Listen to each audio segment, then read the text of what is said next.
They say everything is bigger in Texas, and in the case of the world-class Circuit of the Americas in Austin, they were right. This winding 2.4-mile road course is the scene for Race 3 of the 2026 NASCAR season. Through 2 races, no one has been able to beat Tyler Reddick, and for the last year, no one has been able to beat Shane Van Gisbergen on road courses. So who will take COTA by the Longhorns today to get a Texas-sized win?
It's Race 3 of the 2026 NASCAR Cup Series season. It has already been a great start to the season for Tyler Reddick. Today it could be a historic start to Tyler Reddick's season, but he's got many drivers to beat as NASCAR comes to a road course for the first of 4 times in 2026, this time at the state-of-the-art Circuit of the Americas in Austin, Texas.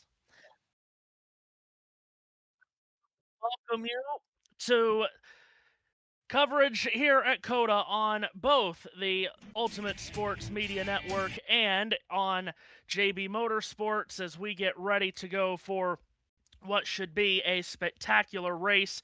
2 races down into the season, and the championship standings look like this. Tyler Reddick with a win in the Daytona 500 and last week in Atlanta. He has a 40-point lead on teammate Darrell Wallace Jr. Chase Elliott is third. Carson Hocevar and surprising Zane Smith round out the top 5. The top 16 make it into the chase for the championship at the end of the first 26 races of the season. Maximum point game possible in one race this season is now 76. So Tyler Reddick off to this great start of the season, winning the Daytona 500 and then winning race 2 at Atlanta after not winning at all last season. And that creates that championship situation. Now, of course, it is extremely early, and now we get away from the super speedway drafting style races from Daytona and Atlanta to a totally different genre of racing at the road course here at Circuit of the Americas. I'm joined, of course, as always, by Matt White. Matt, glad to have you with us again, and road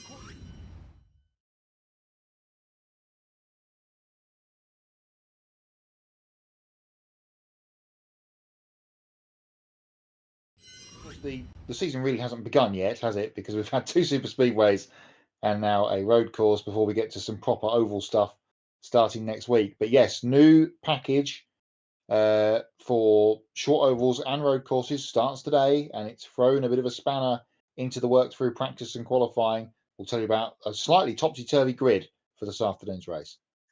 Yeah, it's going to be an interesting start to this race, no doubt about it, after qualifying yesterday. Well, this Circuit of the Americas racetrack, it is a wild racetrack, of course, initially built for Formula One. NASCAR has only been here for the last 6 seasons. This is the 6th running of a NASCAR Cup Series race at Circuit of the Americas.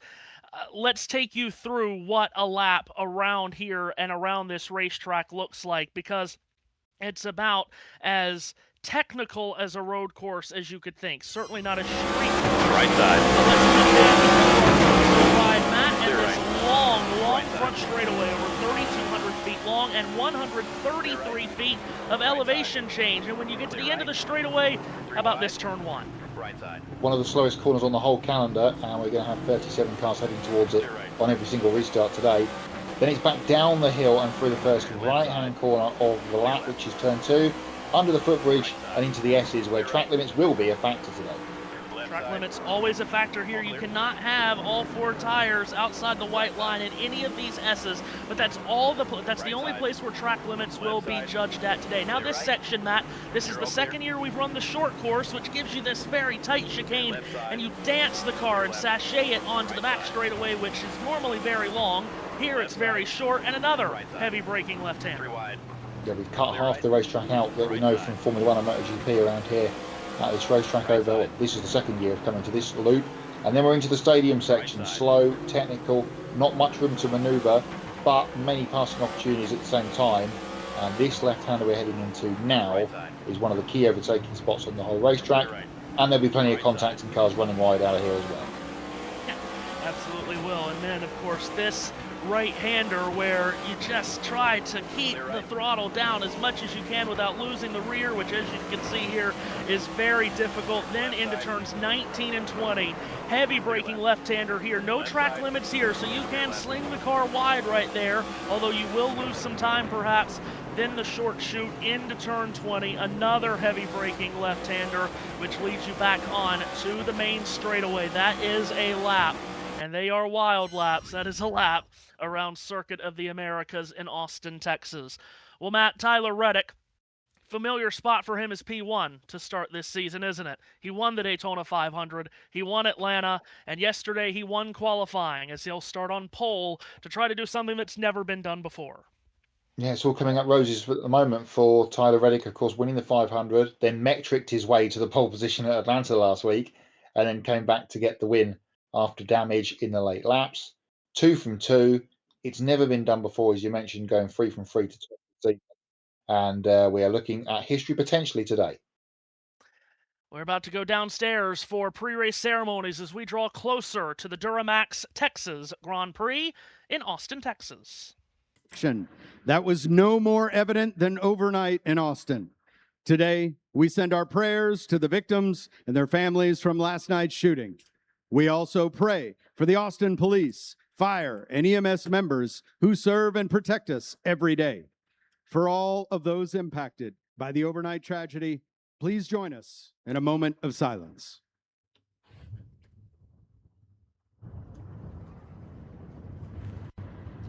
Please rise as you are able. Remove your hats, and veterans render a hand salute as Austin Travis County EMS Color Guard presents our nation's colors.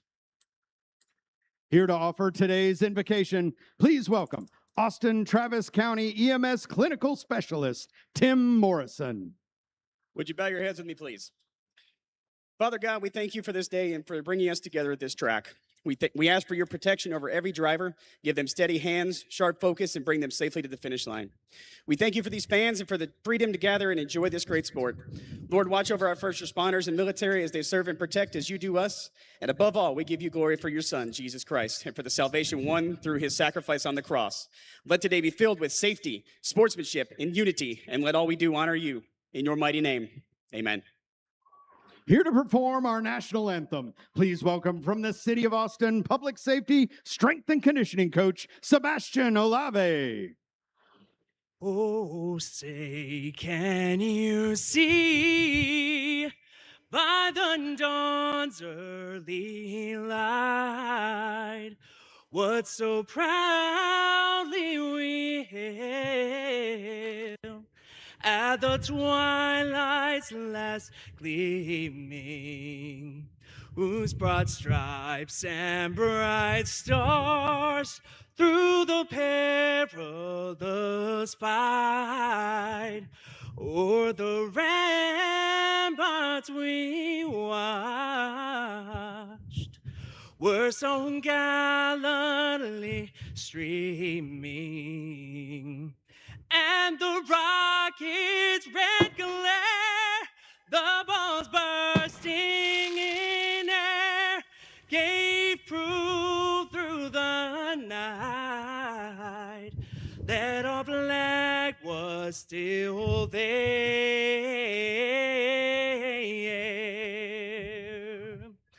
Oh, say does that star-spangled banner yet wave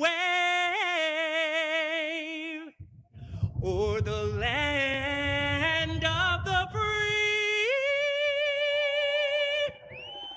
and the home of the brave?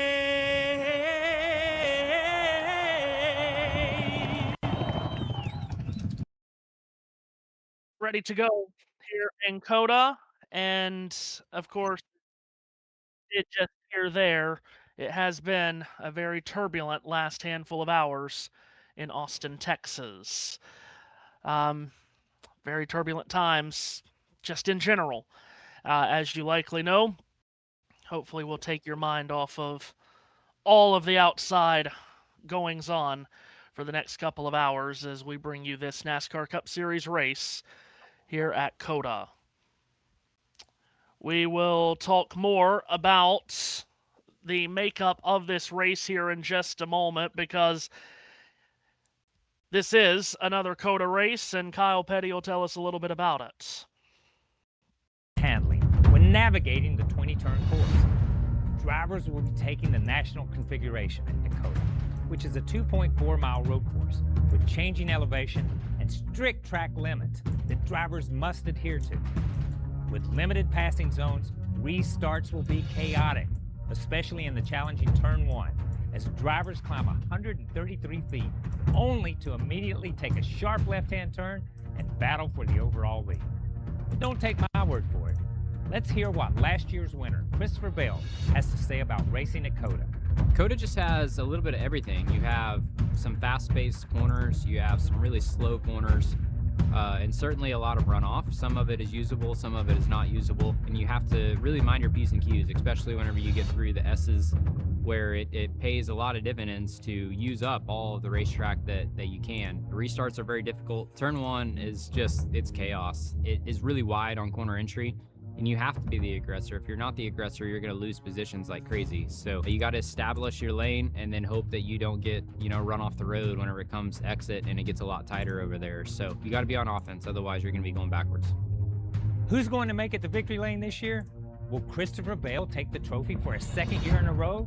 Or will a road course expert shine in the turns of COTA? Get ready. It's time to find out. Well, obviously, this race has a very heavy favorite. His name is Shane Van Gisbergen. He's won, of course, the last 5 road course races in the Cup Series. So he's the heavy favorite for good reason. We've already talked about Tyler Reddick and what he's done this weekend by winning the pole. He's great at this racetrack. Matt, does it seem as if it's those two and everyone else, or is there a twist that we're not talking about? Yeah, Reddick not qualified or finished outside the top 5 in both variations of the COTA layout that we've run here over the last few years, which is an incredible stat in itself, and he qualifies on the pole. We are going to see Shane Van Gisbergen come through the field. There are plentiful of others that could stand up in the seat today and get a result. AJ Allmendinger, perhaps. Michael McDowell was fastest in practice yesterday. Let's see what Connor Zilic does, coming back to the scene of his Cup Series debut last year, the third Trackhouse car. Ryan Blaney was impressive, I thought, in qualifying yesterday. Really not known for his road course stats at all, but he was up there. Chase Elliott as well. He's of course had some wins on road courses in his further back in his career. So plenty of people with a chance. But if Van Gisbergen gets to the front, we saw what he did yesterday in the Grand National race. Expect not a lot less than that this afternoon. Shane will have traffic in front of him for the start. He starts 13th. We'll talk a little bit more about that in a moment.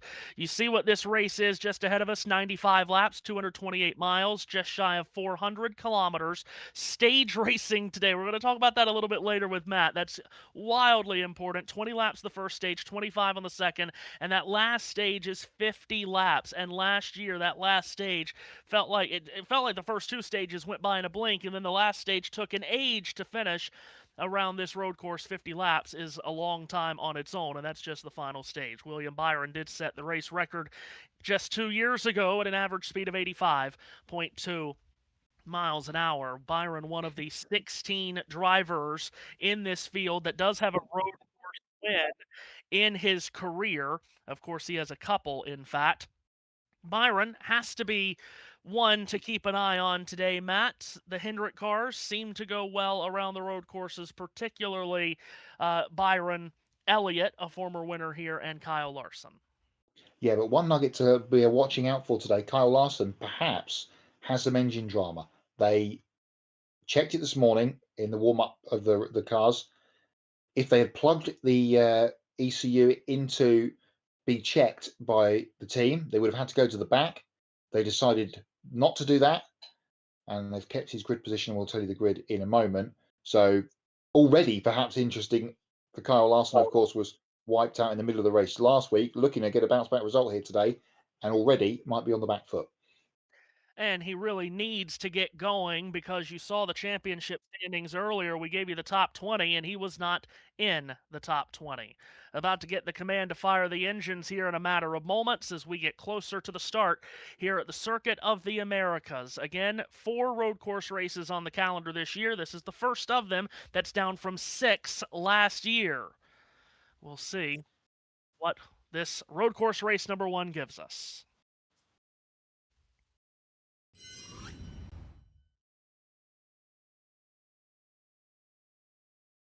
Executive Officer at Relodyne, Eric Royce. All right, now, Austin, on behalf of DuraMAX, Relodyne, it's my honor to say, drivers, start your engine!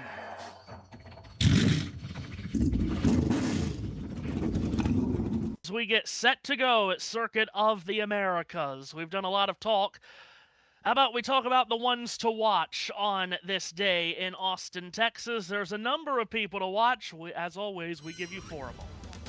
Before Conor Zilic went on his amazing run last season in the what was then called Xfinity Series, he made his Cup debut right here at Circuit of the Americas.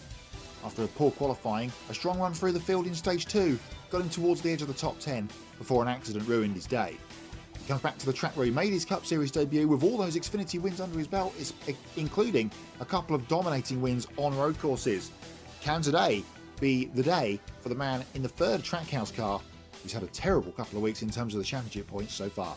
Chris Buescher always does things quietly, and quietly he's become one of the most solid road course racers in the sport. He was a winner at Watkins Glen in 2024 when he outdueled Shane Van Gisbergen to the finish, and he always seems to be around the top 10 at the end of these races. Most of the off-season chat, of course, was to do with 2311 Racing and NASCAR. We talked about how well Tyler Reddick has gone so far to start the season with 2 wins, and his teammate Bubba Wallace backing him up to 2nd in points. There was another team on that side of the NASCAR trial though, and that was Front Row Motorsports. Zane Smith has been making headlines for them at the first couple of weeks of the season, and I'm sure pretty much nobody would have predicted that he'd be top 5 in points coming out of the first couple of races of the season. But here he is, and here he comes to a track where he's tasted victory before, in the Truck Series a few years ago on the way to a championship. Can the Zane Smith train keep rolling through Austin, Texas today? In a sport that's been around for more than 3/4 of a century, never has a driver won each of the first 3 races of a NASCAR Cup Series season. Tyler Reddick attempts to do that today at what is statistically one of, if not his best racetracks. In 5 races here, he's never finished outside the top 10. He has 4 top 5s, an average finish of 4.6, and a win here in 2023. It's already been a great start to 2026 for Reddick. Today, a win would make it a historic start for himself and his team.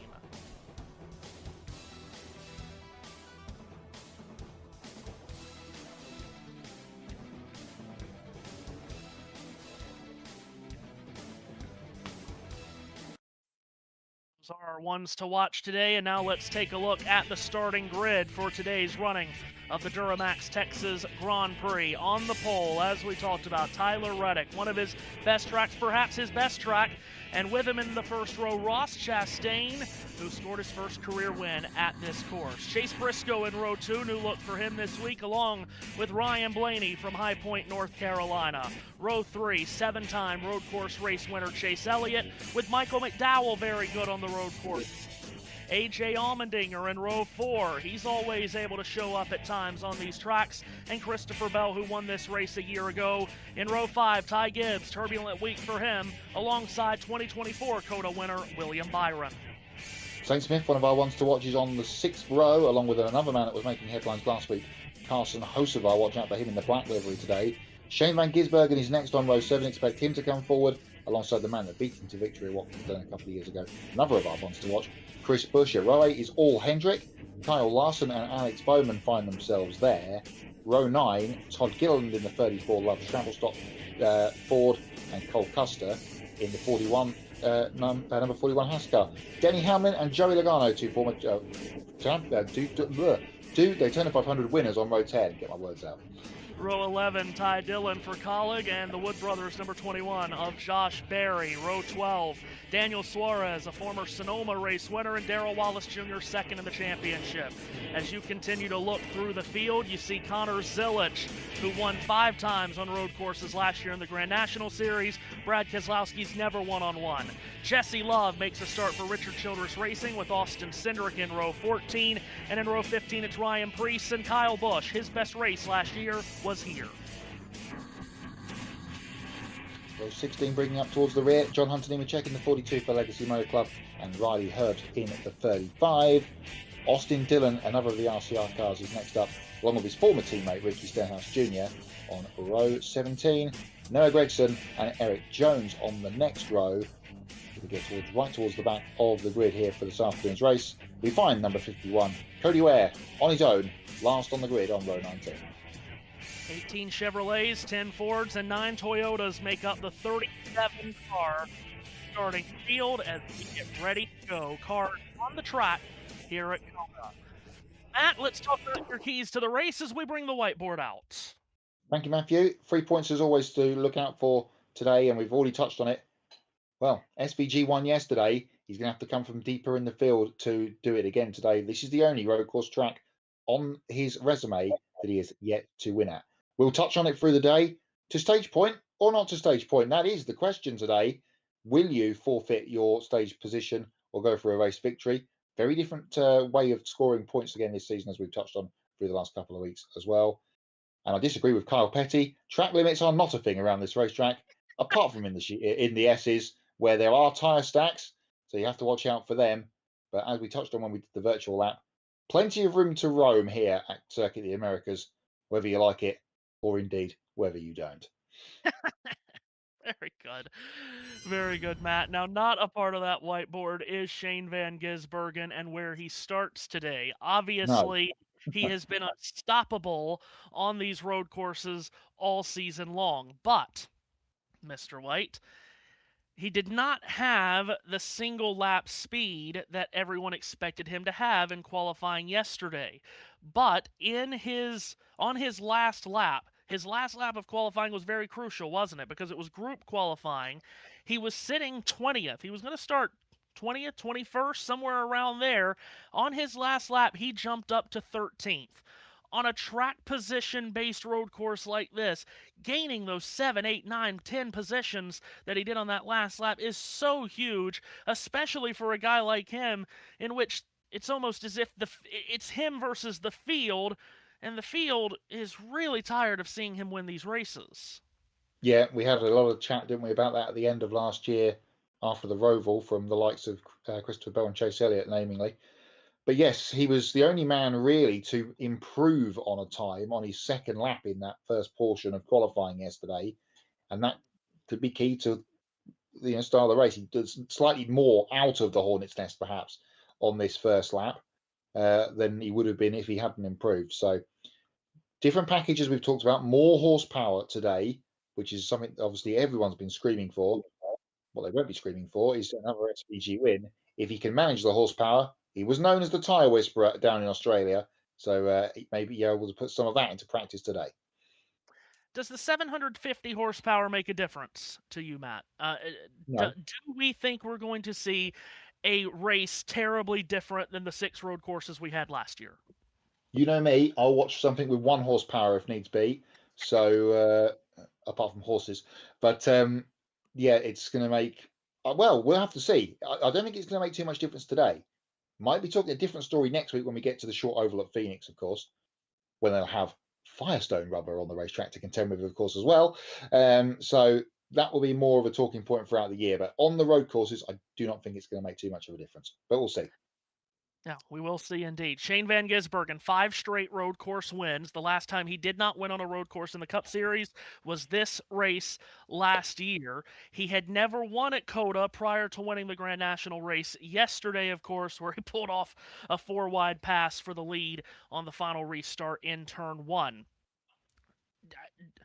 Do we think, and we know this guy is a master at this kind of racing, did he need to win that race yesterday? Does that give him any extra confidence boost, or was he going to be fine no matter what happened yesterday? I don't think he needed to, but you're quite right. It will just give him a little bit of a G up for today and whatever worries and woes he had from sort of practice and qualifying. If it was a driver issue rather than a car issue, he would have put that up behind him with the result yesterday evening. So yeah, we'll see how he goes today. We'll be focusing in on him as we'll be focusing in on everybody else.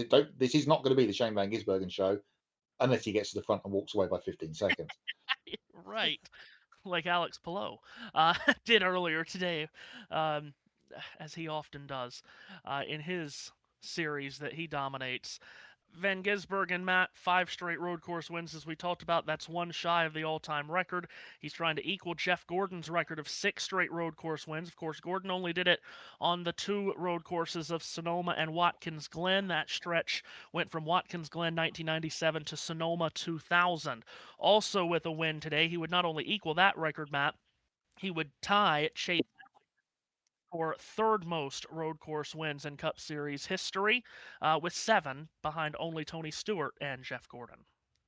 And that's just wild in itself because he's only really been here for 5 minutes, hasn't he? So, relatively speaking, this is his 3rd full season in any kind of NASCAR competition, of course, when he did the Grand National Series in full-time form 2 years ago. So, yeah, records there to be broken. A couple of records perhaps to be broken if Tyler Reddick can pull off the feat today and get a 3rd win on the spin. We are on, of course, the Ultimate Sports Media Network. We're also on JBM, as you heard if you were with us for IndyCar. JB, under the weather. He is watching. He is listening. I hope he's well. And we've got JT in our ears as well, of course. I'm as well as can be, which is interesting. But I want to say thank you, boys, for stepping in to the last second. JT for producing. You guys for sharing your comms. It's the weirdest situation I've ever been in, where I'm in the commentary box, because I'm not in the commentary box. I've been given a laptop and a bus mixer, and I'm watching my own television from my bed. As you can hear, my voice has got worse since we entered the IndyCar. So you'll be hearing from me during the stage breaks, and if, all hell goes to loose. But wait, you used to say this. I've got to stop. I've got a lump in my throat. And don't forget, of course, as we get ready to go, and we wish you well, Josh. Massive weekend next weekend, of course, on JBM with F2, F3, F1, IndyCar, NASCAR, and everything else that's going into it. So rest up, my friend. You've got a big slog ahead of you next weekend. I am resting, and I have food as well. So good luck, guys. Good man. So, field ready to go green this time around. Again, this is the short course. We took you through a lap around here earlier. We've cut off, as Matt said, about half the course. So it is a shorter lap. That's why we have now a 95-lap race. Passing zones are, of course, turn 1, as we talked about. You follow everyone through down the hill into the S's. Turn 6 and 6B, you could make a pass there. You certainly will try to set one up in turn 12, 19, and 20. Last thoughts here, Matt, as we're about 25 seconds or so away from a green flag. Decent crowd in, sun is out, cars look beautiful on the racetrack. They won't all look this gleaming in a couple of hours and 95 laps time when they get to the end. Camry pace car pulling left and into the elongated pit entry here just before the final corner at Circuit of the Americas. For the green flag on JBM and USMN, Walnut Cove, North Carolina's Matthew Owens. Remember the start last year? It was wild in turn 1. Here we go. Off turn 20, green flag up in the air. It's time to drop the hammer in Austin, Texas at Circuit of the Americas. These cars building speed up this 1 kilometer long front straightaway. They make the COTA climb and then hit the brakes and basically make a U-turn into turn 1. And coming from absolutely nowhere to take the lead is Chase Briscoe. He passes both Ross Chastain and Tyler Reddick, and it's Briscoe who will lead the way down the hill through the S's. Briscoe from Reddick. Ryan Blaney sneaks up into third. And then you saw the Winter Olympics a couple of weeks ago, Matt. Here's NASCAR's version of the slaloms. That's right. It's the big Super G going through the snake here. One car trying to make sure it got in between the tyre stacks. It was Ty Dillon towards the back end of the field. It all gets stacked up together at the entry to 6 and 6B. But they've all seemed to have got around so far so clean on the first lap. Briscoe still leading from Reddick. As a move at the far back, that is William Byron trying to get up the inside of AJ Allmendinger and Carson Hocevar. 3 wide with Allmendinger and Hocevar. Hocevar gets shoved wide. Shane Van Gisbergen might make it 4 wide. He does. Onto the curbing to get by Hocevar and others. Meanwhile, through the stadium section, Chase Briscoe's got company. Tyler Reddick to his outside as they race out of turn 15. Now through this triple apex right-hander. Reddick's got the inside. Briscoe loads it up around the outside. He'll stay in front. It's Briscoe from Reddick from the 1 of Chastain. Into turn number 19 they come, and it's car 19 who leads the way. Chastain looking here, see if he can stick up at the inside of Reddick at the final corner, and does have a lunge. It is a clean move, a little bit of contact to the exit of the corner. Chase Briscoe's going to lead the first lap, side by side for second. The Camry has got its nose in front at the moment, but Chastain will have the high ground when they get to the braking zone of turn 1, and they will go side by side into said braking zone, and Chastain will complete the pass. So it's Briscoe, Chastain, Reddick, Blaney and Elliott, top 5 at the end of the first lap. So from row 2, Chase Briscoe leads lap number 1 here at Circuit of the Americas. It's the 9th time in his career he's led a lap on a road course, but Ross Chastain is hot to trot as they swing back and forth through the S's. Briscoe shows the way in that new look white and blue Toyota from Chastain, then Reddick, Ryan Blaney 4th, Chase Elliott 5th. Heavy lockup going in to turn 6A. I think everyone's avoided contact. That was Michael McDowell lighting up the left front. Luckily, he didn't get into the back of Christopher Bell, who's the defending winner of this race. Now down the shortened back stretch, which connects you into turn 12. Make that heavy left-hander into 12, and then you're into that stadium section, you'll hear us call it. AJ Allmendinger locks up the right front, heading to turn 13. He's trying to stay latched onto the back bumper of Shane Van Gisbergen. This is all happening at 9th position. SVG has got that place at the moment after his couple of passes there on the first lap. That was, you're quite right, Michael went down, locking up, defending from Ty Gibbs, going into 6 and 6B. And don't get confused, we're jumping from turn 6 to 6B to 12. That's because we cut off half the racetrack, but have not changed the corner numbers from the original layout. So that is why we are cutting off 6 corners on this racetrack. Van Gisbergen now under pressure from William Byron at the final corner.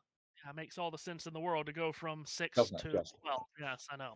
Van Gisbergen has climbed up already from 13th to 9th, so he's made up 4 places early, despite not having short run speed yesterday. He's shown pretty good short run speed here to start. Here's a move at turn 1. Christopher Bell ducks to the inside of Chase Elliott, trying to take over 5th. Elliott's got the inside for the run to turn 2, but Bell powers around to driver's left, and he will take over the 5th position. Bell was the best road course driver in the sport in 2025, not named Van Gisbergen. He won here at COTA. He was second to Shane in, I just drew a blank, at Watkins Glen, thank you, and the Charlotte Roval.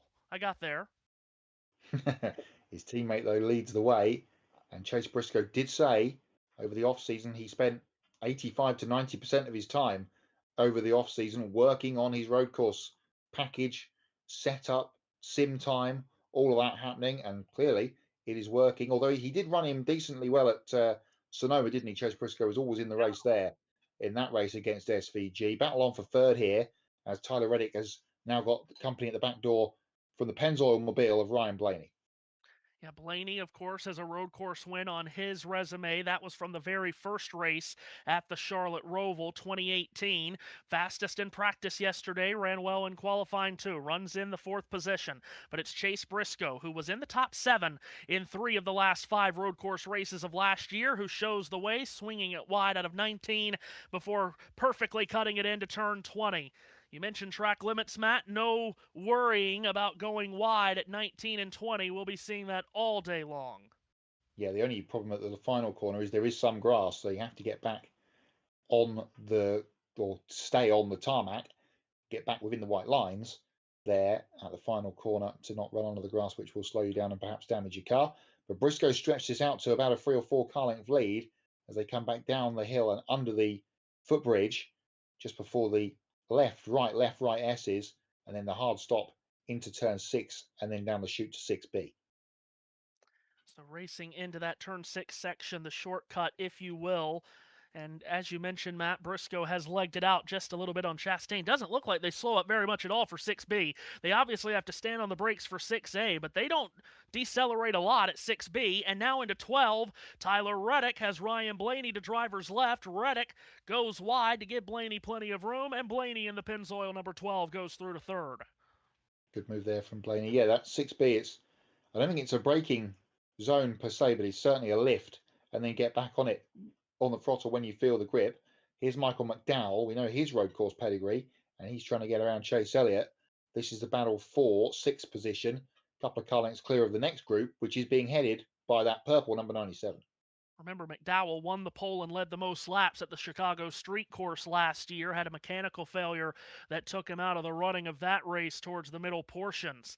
So it's still Briscoe from Chastain, but Chastain might have company at the back door soon. Ryan Blaney is gobbling up the gap, and he is right on the back bumper of that Busch Light Chevrolet as they make their way back up this front straightaway. As I said, a full kilometer in length and 133 feet of elevation change, but you still have to stand on the brakes hard to get through turn 1, which everyone did cleanly this time around, Matt, outside of last year when Ross Chastain bulldozed Chase Elliott around in front of basically the entirety of the field turn 1, lap 1 a year ago. Yeah, indeed so, thankfully. Much like most of the racing so far this weekend, surprisingly clean first laps in the truck race yesterday, in the IndyCar race today, and here so far this afternoon. Here's Ty Dillon in the 10. Up behind the car his granddad owns, Jesse Love, the 33. They're running strangest back camera cut in the history of time. Yeah. To see the battle between Ty Dillon and, yes, Jesse Love. Indeed so, when there's a top 10 where they're fairly all bumper to bumper, but we've cut back to this battle for 28th position. Good stuff. Love's trying to stick a move up the inside of Kesler. Oh, the 60, sorry, of Ryan Prix actually got in the back of him there. Caught me out there. Prix in the Keselowski Castro colours this afternoon, and Love gave him a little love tap there on the braking for turn 12, but they stay straight and true, and Prix keeps the position. Prix, of course, winner at Bowman Gray in the season opening exhibition race, The Clash. There is nothing that correlates Bowman Gray to the Americas, Matt. Quick Connor Zilic update. He's up to 21st from his lowly starting spot. So watch out for the third of the Trackhouse cars trying to make his way towards the top 10. Zilic, of course, 5 road course wins in the Grand National Series last year. I can confirm that Fox is not in brake, and of course they don't take full screen brakes under green anymore, which everyone, was offended by. But we are sticking with the Priest v. Love v. Dillon battle, which is incredible scenes. 5 laps complete, 20-lap first stage for a 95-lap race. And here is Jesse Love. I guess we'll call it while it's on screen, trying to outbrake Priest into turn 1 and this tremendous battle for 27th. Side by side down the hill. And that we'll have to come back to that battle because something's happening a bit further forward. Michael McDowell. Well, indeed so. We're looking at McDowell and Van Gisbergen, who have both got around Chase Elliott while we were watching that battle for whatever reason. And the top 6 now are getting queued up. Christopher Bell's also got around Tyler Reddick while we were looking elsewhere. Kyle Busch, the biggest mover here in the early going, started 30th, is up to 22nd. He led the most laps in this race a year ago, Matt. In fact, 54 laps led for his career at COTA. That's second most all-time laps led at this track for Kyle Busch. He's on the move early after a very poor qualifying. Yeah, we thought midway through that race here last year, maybe it was Kyle's time to break the winless streak, but it went away from him in the second half of the race last year. As we focus on here, AJ Allmendinger having a look up the inside of Ty Gibbs into the penultimate corner. I think that's for a 10th position spot, and they'll go side by side to the final corner as well. Gibbs has lost a couple of spots the last few laps to drop down to 10th and maybe going down to 11th if Allmendinger can get by. Leaders flash across the line once again. With Briscoe still leading from Blaney, it's a tenuous lead of just a couple of car lengths. They've been able to just slide away from Ross Chastain just a bit. In fact, Chastain's got Christopher Bell not too far behind. Tyler Reddick is backslid to 6th. Shane Van Gisbergen right behind him. Lap times, Matt, of the leader last time around, a 141.28. So we're already getting that fall off. With a softer tire and with the higher horsepower package, we are seeing some tire fall off, and tire degradation was a huge part of this race last year. Really, it was a huge part of every road course race. Good Lord, particularly the Roval last year. Yeah, we saw a fair chunk of it in qualifying yesterday afternoon as well. Lots of rubber marbles laid around the racetrack during qualifying. Of course, there was other activities on the racetrack pre-qualifying too, so was a bit bolstered from that, but we'll see that throughout the race where the tyres are fading away. Talking of fading away, Chase Briscoe's lead has done exactly that. Ryan Blaney tip-tapping on the rear of the Camry up in front of him. Meanwhile, Van Gisbergen has gotten by Reddick for 6th, and Reddick continues to backslide a bit. Chase Elliott is pouring on the steam through the stadium section and around turns 16, 17, and 18. Elliott underneath the rear spoiler of Reddick, who will hold off the 9 car at least for now through turn 19, but don't look too far back because right behind Elliott, he's got his teammate William Byron. Here goes Elliott. He'll stuff it to the inside of turn number 20. Reddick will afford him all the space he needs, and Reddick's car not great here at the start, is it, Matt? He's fallen now from 1st to 8th. Yeah, you can see Reddick is not really fighting too hard here with these guys as they catch him, and Byron will follow his teammate through by the looks of things up at the top of the hill at turn 1. Sticks his nose up the inside. In fact, Reddick defended. This time he puts me to shame. Ignore all the words I just said, and Reddick keeps that position for the moment as they plunge back down the hill. Now, you talked about this in the whiteboard segment, Matt, and we have to touch on it again here. And I apologize to everyone. We're going to be touching on this multiple times through these first 2 stages, but you don't have to hear about it in stage 3. Stage points, Matt. Yeah. Road courses like this, you can what we call flip the stage, which means you can make a pit stop before pit road closes. Pit road closes, remember, when the leader starts 2 to go in the stage. You can make a pit stop here and not lose a lap comfortably, by the way. You can do that. Yeah. In doing so, you give up stage points, but you keep yourself on a race-winning strategy.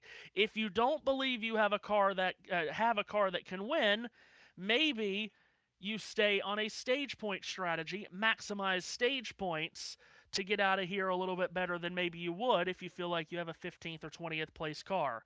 Now that there are no playoff points, now that there are no playoffs, but stage points are still here, how do these crew chiefs call this race is incredibly intriguing to me. We've talked about it all week amongst ourselves. Yeah, we've been back and forward in the chat, as they like to say, about this all week. It's going to be interesting. If you're at the back end of the top 10 today, at the end, towards the end of the stages, or just outside of them, you will be keeping an eye on who's coming in. Perhaps if you don't feel like you want to pit and jumping up and taking those championship points, because they're championship points up for grabs here twice throughout the race, of course, and then, of course, again at the finish. So for those people that have had a lowly start to the season, and I'm looking at you, most of Joe Gibbs Racing and others, so they would be taking chances perhaps to take some points, but that will all play out in, about 15 minutes or so's time. We'll get to see how that's going to play out for the first time on the season, and that will be a bit of a feature of all of these road course races throughout the season, as Blaney has a lunge at Briscoe in turn 12. Briscoe runs off the racetrack and comes back on. Blaney will be ahead, but he'll be on the outside for the upcoming right-hander of turn 13 and 14, double apex corner. They'll swing back towards the grandstands. Blaney still sticking it in on the inside, heading towards the left-hander, and this time he should complete the pass, and he does. Briscoe has to give it up. Ryan Blaney, our new leader at COTA. Elbows out at turn 15 for Blaney, shoving Briscoe a bit wide, so Blaney takes the lead here at COTA on lap 9, towards the end of lap number 9. Shane Van Gisbergen, by the way, is loaded up in the 6th position, and he is starting to run down Michael McDowell into turn 19. Here's McDowell with Van Gisbergen filling up the rear view mirrors. They swing it wide out of 19 into turn 20. Now, we talked about that stage point strategy there, Matt. It affects everybody. It may affect Shane Van Gisbergen's team the most, because remember last year the story was win a race to get into the playoffs, and then once you're there, load up on playoff points. They wanted to win all of these road course races, so they stayed on a race-winning strategy. As he blows by McDowell in turn 1, Van Gisbergen moves up to 5th. So they wanted to stay on their race-winning strategy at all the road courses last year, and you could see why. This year, win doesn't get you in the playoffs. Win doesn't give you playoff points. And he comes in 16th in the championship standings. And remember, 16th is the cutoff to make the chase. So what they do on this 97 car today is awfully interesting. Yeah, of course, finished 6th last week, at Atlanta, and was 4th on the last lap and lost 2 places right coming to the checkered flag. So he's up there in the point standings anyway, and now has a chance to pad those points with a good result today, and perhaps a couple of stage victories, perhaps if they fall his way, or decent chunk of points. And of course, not forget at Sonoma last year in stage 2, they did try to flip the stage and pitted, and he still ended up winning the stage anyway. He did.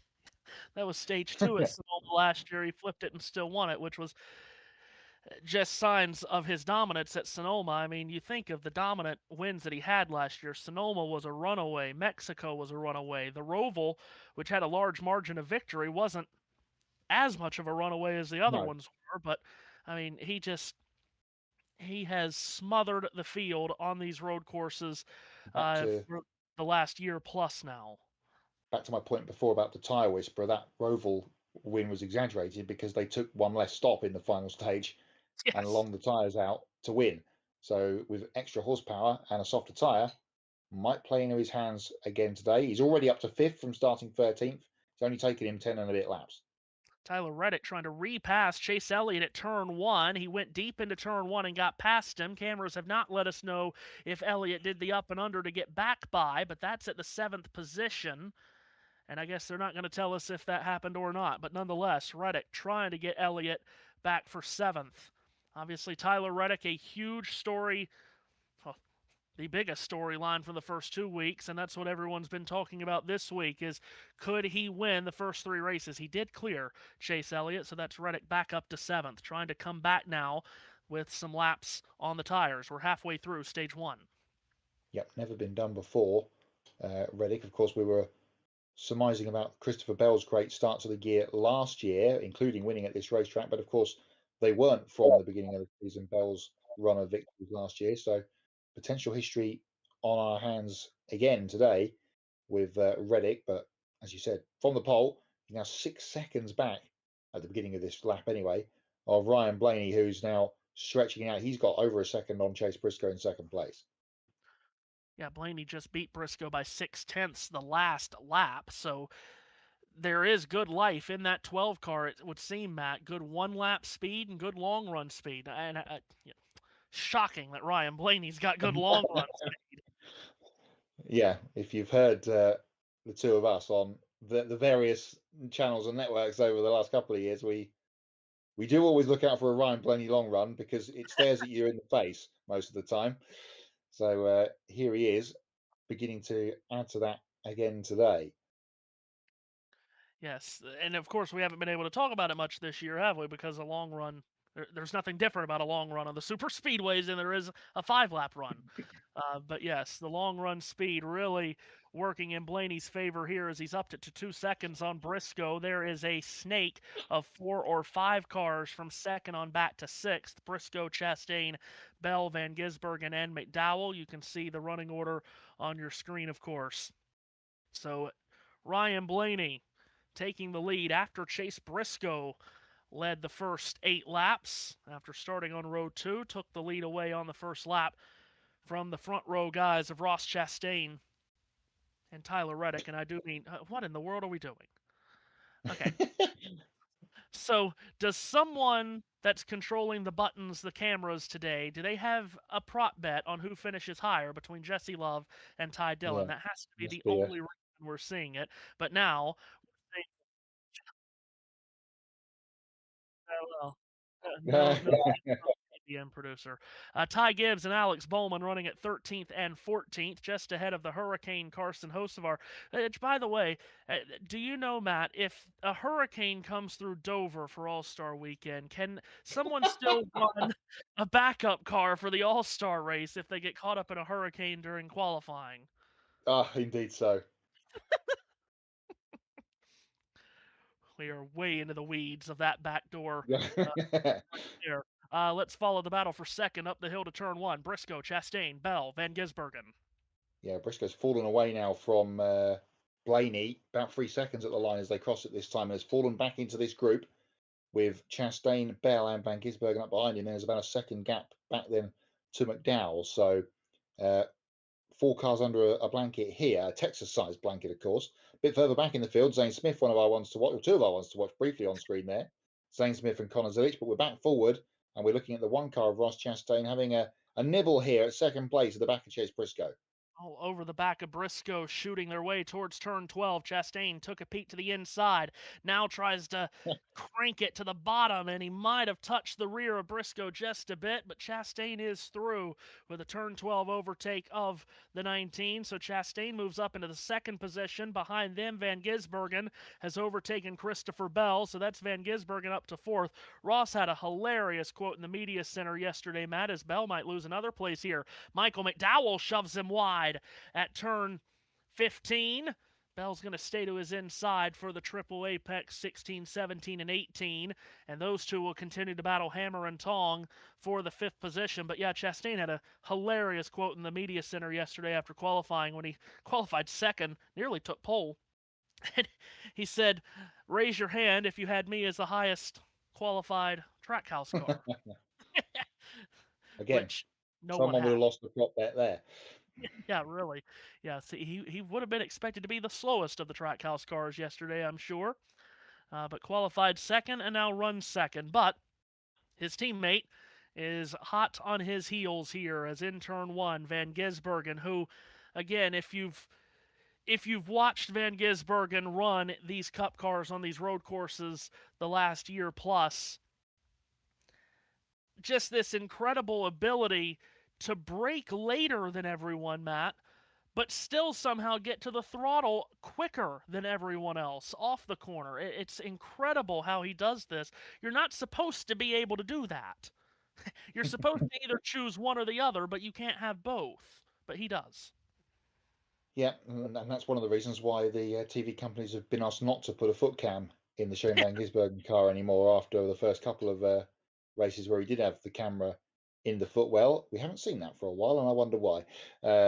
So Van Gisbergen, yeah, continuing his march forward. Connor Zilich, by the way, the other Trackhouse car, up to 17th from his lowly grid spot. And as right on cue, thank you very much, the Fox TV director has picked out the Red Bull colours. One of the first sighting, well, Van Gisbergen ran Red Bull last week, but one of the first sightings of a Red Bull coloured automobile on the JBM network. More on that next week, of course, when we get to Albert Park, Melbourne, for the start of the Formula One season. But Zilich here in a big fight with Hamlin ahead of him, Hurricane Hocevar in front of him, and Joey Logano just behind Logano. I heard Zilich, is it not Zilich, Hocevar in the week saying, we're talking about the nickname. He said, you can't come up with your own nickname.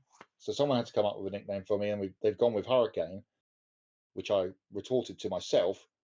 Lee Holsworth in the Supercars Championship came up with his own nickname, and it was Lethal. Lethal Lee. And I'm pretty sure the one that started the Hurricane was Lee Diffie. I Yes, did not hear sounds that that way. a single time before Lee brought it up last year. By the way, you want to talk about Ryan Blaney's pace. He just lapped 9/10 of a second faster than Shane Van Gisbergen. Blaney just ran a 42.2 to Van Gisbergen's 43.1. So Blaney has incredible pace out of that 12 car on what, lap 14? Well, 14 laps complete, working 15. So Blaney running extremely well. He's now 5 seconds clear. Van Gisbergen's got past Briscoe while we've been looking elsewhere. Here's Larson up into the top 10, passing Christopher Bell for about 8th position, I make that. We talked about Blaney in the lead, now 5 seconds clear. The stage flipping opportunities for people are, if this stays green, are going to be slimmed down here by Ryan Blaney being 5 seconds clear of the field. Yeah, exactly right. And we'll see how all the crew chiefs want to call this as we get towards the end of the stage. Again, you have to commit to a strategy before the leader takes 2 to go, because once that leader starts the penultimate lap of the stage, pit road closes. So you have to commit to it pretty quickly. Obviously, with it being stage 1, more than likely they would have committed to a strategy before the race started. Chase Briscoe continuing to backslide. McDowell nerfed him out of the way at 19. Reddick follows him through in 20. So Briscoe, in 1 lap, has dropped from 4th to 6th after leading, the first 8 laps of the race. Blaney again, 0.6 and 0.7 faster on that last lap than the 2 guys behind him, the 2 Trackhouse cars. So continuing to stretch out front. Here he is as he bobs and weaves and dinks his way through the S's. And he's got a big He's the only one there. Yeah. He's the only one in camera shot. Further back, though, McDowell up in the 4th, as you just commented on, ahead of Reddick. It's Briscoe, Byron, Larson, a little bit of a group. Then a gap back to Christopher Bell and Chris Buescher up inside the top 10. Well, Buescher was one of our ones to watch for a reason. He runs well on these road courses. Not sure if you caught that, Matt. 40 straight road course races, and he's finished on the lead lap. That's the all-time record. Wow. I did not catch that. Now we can put visual notes in ones to watch. Isn't that something? The power of technology. Now, if we could just keep it on one channel, please. Anyway, 15 laps down, 5 to go here in stage number 1, and Blaney's lead just continues to increase, as we've talked about. Some incredible laps being turned by Blaney deeper and deeper into this run. Here is Buescher going after Bell. We're seeing some comers and goers, aren't we? And Christopher Bell, over these last couple of laps, Matt, he has been a goer. Buescher has just taken him for 9th. Now Bell's got Allmendinger all over him in 19. And AJ nips up the inside at 19 to take the place. Chase Elliott as well, a goer just outside of this. And Bell pits. Bell jumps to the pit lane. So is he the first of our pit callers with a couple to go? No, he's got a couple of people in front of him here. So here we go. It is time to flip. And McDowell has just been overtaken by Reddick on the racetrack at turn 1. But Bell is in the pit lane. Can I ask what may be a stupid question? I don't know, Matt. Why would you do it this lap? The leader just took 4 to go. You could have done it next lap. Now you're going to have just that 1 extra lap on your tires going to stage 2, because if you're pitting here, you're not going to pit during the stage 1 caution. So I'm a little confused why they did it this lap. Yeah, very strange. A couple of other cars in there as well. Couldn't quite see who the other 2 were in front of Bell. I think one of them was Larson. So a couple of takers there in Byron and Larson. So 2 of the Hendrick cars and Christopher Bell jumping that time. Yeah, I'm interesting. A bit Let's see who we get this time around. Yeah, now this is the last chance for basically everyone but Blaney. Blaney, with the big lead that he has, could come in when he's coming to the 2 to go, but no one else can. As it is 6 seconds now from Blaney to Chastain.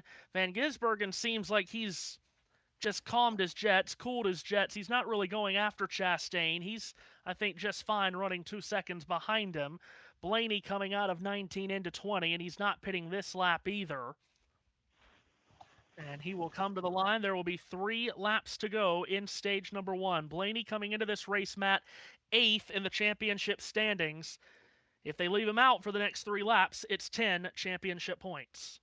Yeah, decent start for Penske.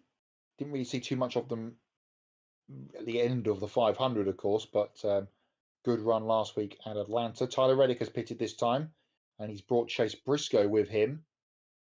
So the pole man and the man that led coming out of turn 1 on the very first lap, both in the pits this time. And again, we have to retrain our brain. 2 wins here for Reddick, but that does not clinch a chase spot. But they are staying on what we would used to call this as a race-winning strategy, but you might not be able to call these strategies certain names now that things have changed in the way championship points are awarded. It's show and tell time for Ryan Blaney, Matt, because he is heading to 13 here as Daniel Suarez exits pit road along with Cole Custer, Todd Gilliland, and the legacy cars of John Hunter Nemechek and Eric Jones. But, Matt, it is show and tell time for Jonathan Hassler and Ryan Blaney. Do they pit the 12? Do they not? They've got a couple of corners until they'll show us. Seems like Fox weren't expecting that many people in the pit lane last time around. Snow Gregson gets back up to speed at the back end of the field in the 4 car. Here comes Ryan Blaney then. 2 corners to go on this lap. What will he do? Coming to 2 to go, of course. And he peels his way through the left-hander of 19. And he is going to stay out. No, he makes a late dive to pit lane. So Blaney will give up a chance of 10 championship points for 4 tyres. And the question will be, will Chastain follow him? Because Blaney will not cross the start-finish line on pit road, so Chastain could come in if he wants. Let's go to pit road. They'll fill it up in 4 tires for the 12. None of the... And Chastain does stay out. So Chastain stays out, takes 2 to go, and Blaney will exit here. And we will re-rack the running order here for you. So Blaney gives up the stage win. As big of a lead as he had, Matt, he might still come out around top 10 and get some points. Who knows? We talked about Blaney taking the going across the start-finish line because Chastain did it as then the leader. That locks everybody else from coming to pit road. So looks like it is going to be a Trackhouse 1-2. They've had a fairly decent weekend already within their organisation. We'll talk about what happened in MotoGP later on in the day, but it looks like it's going to be a decent start for them here. And as you say, once they click back across the start-finish line at the end of this lap, we'll go through who's done what to who in terms of running order. But Chastain clear to the tune of 3.5 seconds. Here's Kyle Larson and Tyler Reddick a bit further down the field. These guys have both stopped, and they are 23rd and 24th. Larson's just got around Reddick out of our eyesight. The opportunity presents itself to maximize points because of this new point structure that they would do that. So, Kevin, you guys had it exactly right. That was part of the plan from the start of this race for them. Zilich did pit, so Zilich made a pit stop during this stage, but the other 2 Trackhouse cars do not.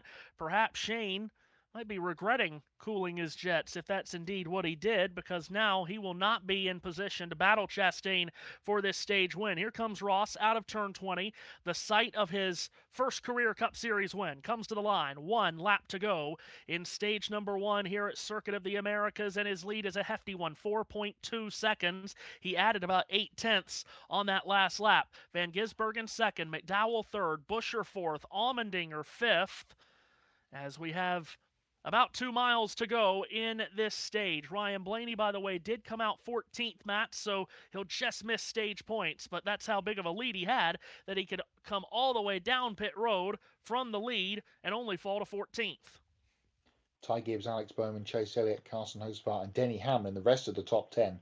At the moment, we'll get a check on it once we get to the end of the stage, but Ross Chastain with the bull bar on the bonnet there. He used it to good effect earlier on to get the lead away from Chase Briscoe, and now he's on a way to stamp 10 championship points in the column for him for the day. Michael McDowell closing in on Shane Van Gisbergen in the background, but I think SVG's probably got enough underneath him to keep the pace. A couple more corners to go for the Busch Light number 1. This would be the 12th career stage win for Ross Chastain, who isn't exactly looked at as the best road course racer, or maybe even a top-tier road course racer. But as I mentioned, first career win in the Cup Series came at this track in 2022. He has been really strong all weekend long, and he is heading towards a green and white checkered flag for his first stage win of this year. Here comes the Busch Light Chevrolet, slinging it wide out of turn 19, heading towards turn 20. No pressure at the back door. Here comes Ross Chastain, Matt, to the green and white checkered. Out of the final corner, and he will power his way up to the start-finish line. And looks like he might have just laid off it a little bit on the final lap there. But no problem at all for the number 1 car. Ross Chastain takes stage 1. He is a Trackhouse 1-2 with Shane Van Gisbergen second ahead of Michael McDowell. Chris Buescher 4th. AJ Allmendinger just holding off Ty Gibbs for 5th and 6th across the line. But it is a Trackhouse happy stage for them. First and second for cars 1 and 97. Ross Chastain, the stage 1 winner here at Circuit of the Americas. Now, end of stage 1, we normally give you on this day in racing history, and we will do that. But we learned this last year, Matt. Stage cautions on road courses, we have to pace ourselves. So I will be the first one to pace out of the box for a moment. and then you can pace your way out of the box for a moment if you need to. But I will leave you in the capable hands of Matt and whoever else decides to talk during these next 2 minutes. What we can roll straight into on this day in racing, if you like, as Matthew takes a step away. Double dutying, of course, this afternoon after that IndyCar race earlier on this afternoon, which we'll touch on at the end of stage 2, where we do a little wrap up, as we always do at the end of stage 2 on USMN, as we are now called this week. Anyway, and our NASCAR coverage. So let's do on this day in racing history. It is, of course, the first day of March today, and the following people are on the birthday list. Vincent Abril, GT driver. Will Power, of course, was in action in that IndyCar race earlier on this afternoon. Travis Kroffel is on the birthday list today, as is Andrew Kirkcaldy. Also on the birthday list is Dave Marquis. Happy birthday to all of those and anyone else celebrating their birthday today, March the 1st. On this day in racing history on the racetrack, Connor Zilic was a winner right here at Circuit of the Americas last year in the Focused Health 250 Xfinity Series race. A year prior, 2024, the Las Vegas Motor Speedway was the host for the Craftsman Truck Series. Raja Karuth getting the victory there. I think off the top of my head without clicking on it, that was his first Truck Series win, the Victoria's Voice Foundation at 200.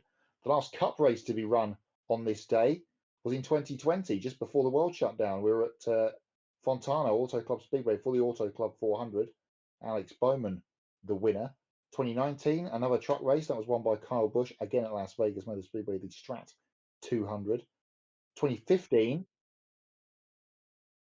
Happy birthday to Uncle Bob. Thank you, JT. James Courtney was a winner of the third and final race of the weekend, making him the Clipsal 500 champion of 2015 in the Supercars Championship. On that very same day at Atlanta, Jimmy Johnson was a winner in the Folds of Honor Quick Trip 500. Craig Lowndes won the second race of the weekend in 2014 for the Clipsal 500, and Kyle Busch, a nationwide series winner at Phoenix on that day, the Blue Jeans Go Green 200. Jamie Whincup series win. That's stunning. Jamie Whincup won the first race of the 2 on the Saturday. That was for the Clipsal 500. Why they couldn't have been put together on this list with the nationwide race in between them, goodness only knows. Another Cup race on this day, 2009 at Las Vegas. Another Kyle Busch winner at his home track, the Shelby 427. Not 425 or 430, but a 427. Yes, that's right. Yes. The year before, again at LVMS, Mark Martin was a winner in the nationwide series, the Samstown 300. That very same race was also run on this day in 2003 with a win for Joe Nemechek. I remember that it went from 267 laps to 285. It was something. It was some kind of anniversary for Shelby, Right. Shelby Carroll, of course. So it turned into the Shelby 427. That was a strange one.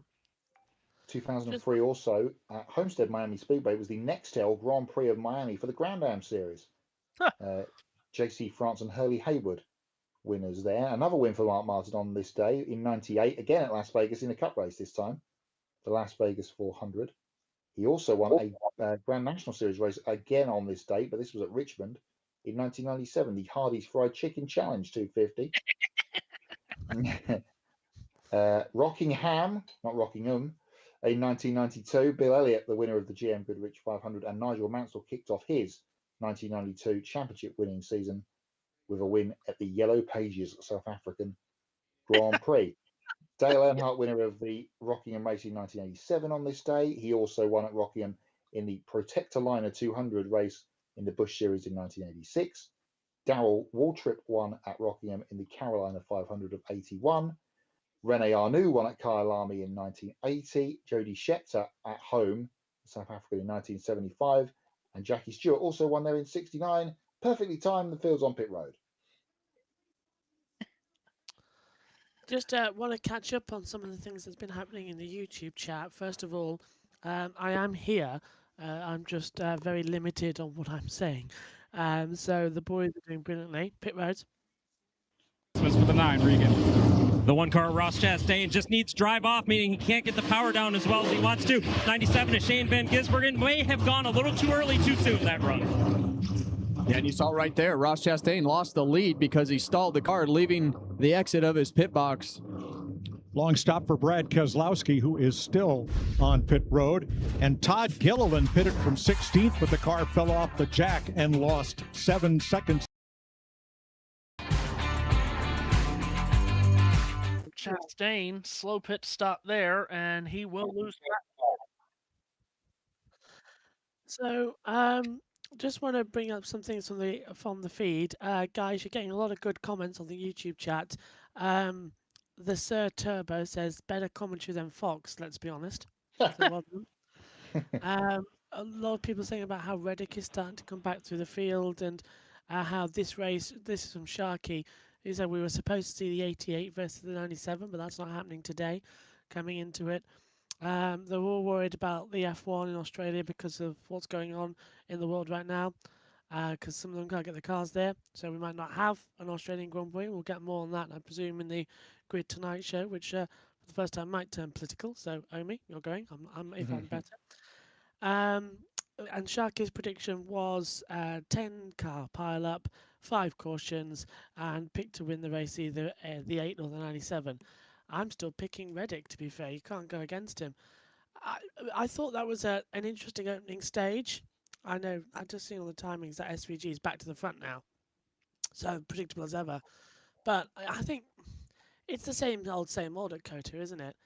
The first stage, it's quiet, nothing happens. Second stage, it starts to boil up. And then by the time we get to the third stage, everyone's forgotten that they're, NASCAR race drivers, and everyone thinks that they're just playing Hot Wheels and slamming themselves into each other.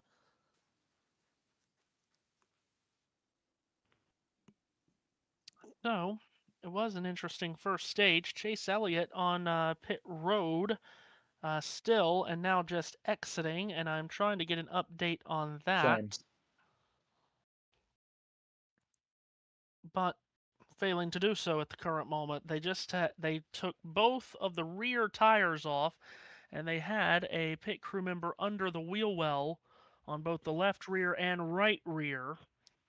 And the folks at PRN are saying they will try to get an update shortly. Maybe a suspension or ride height kind of adjustment, perhaps, if they were in both sides at the back there to the back of the 9 car.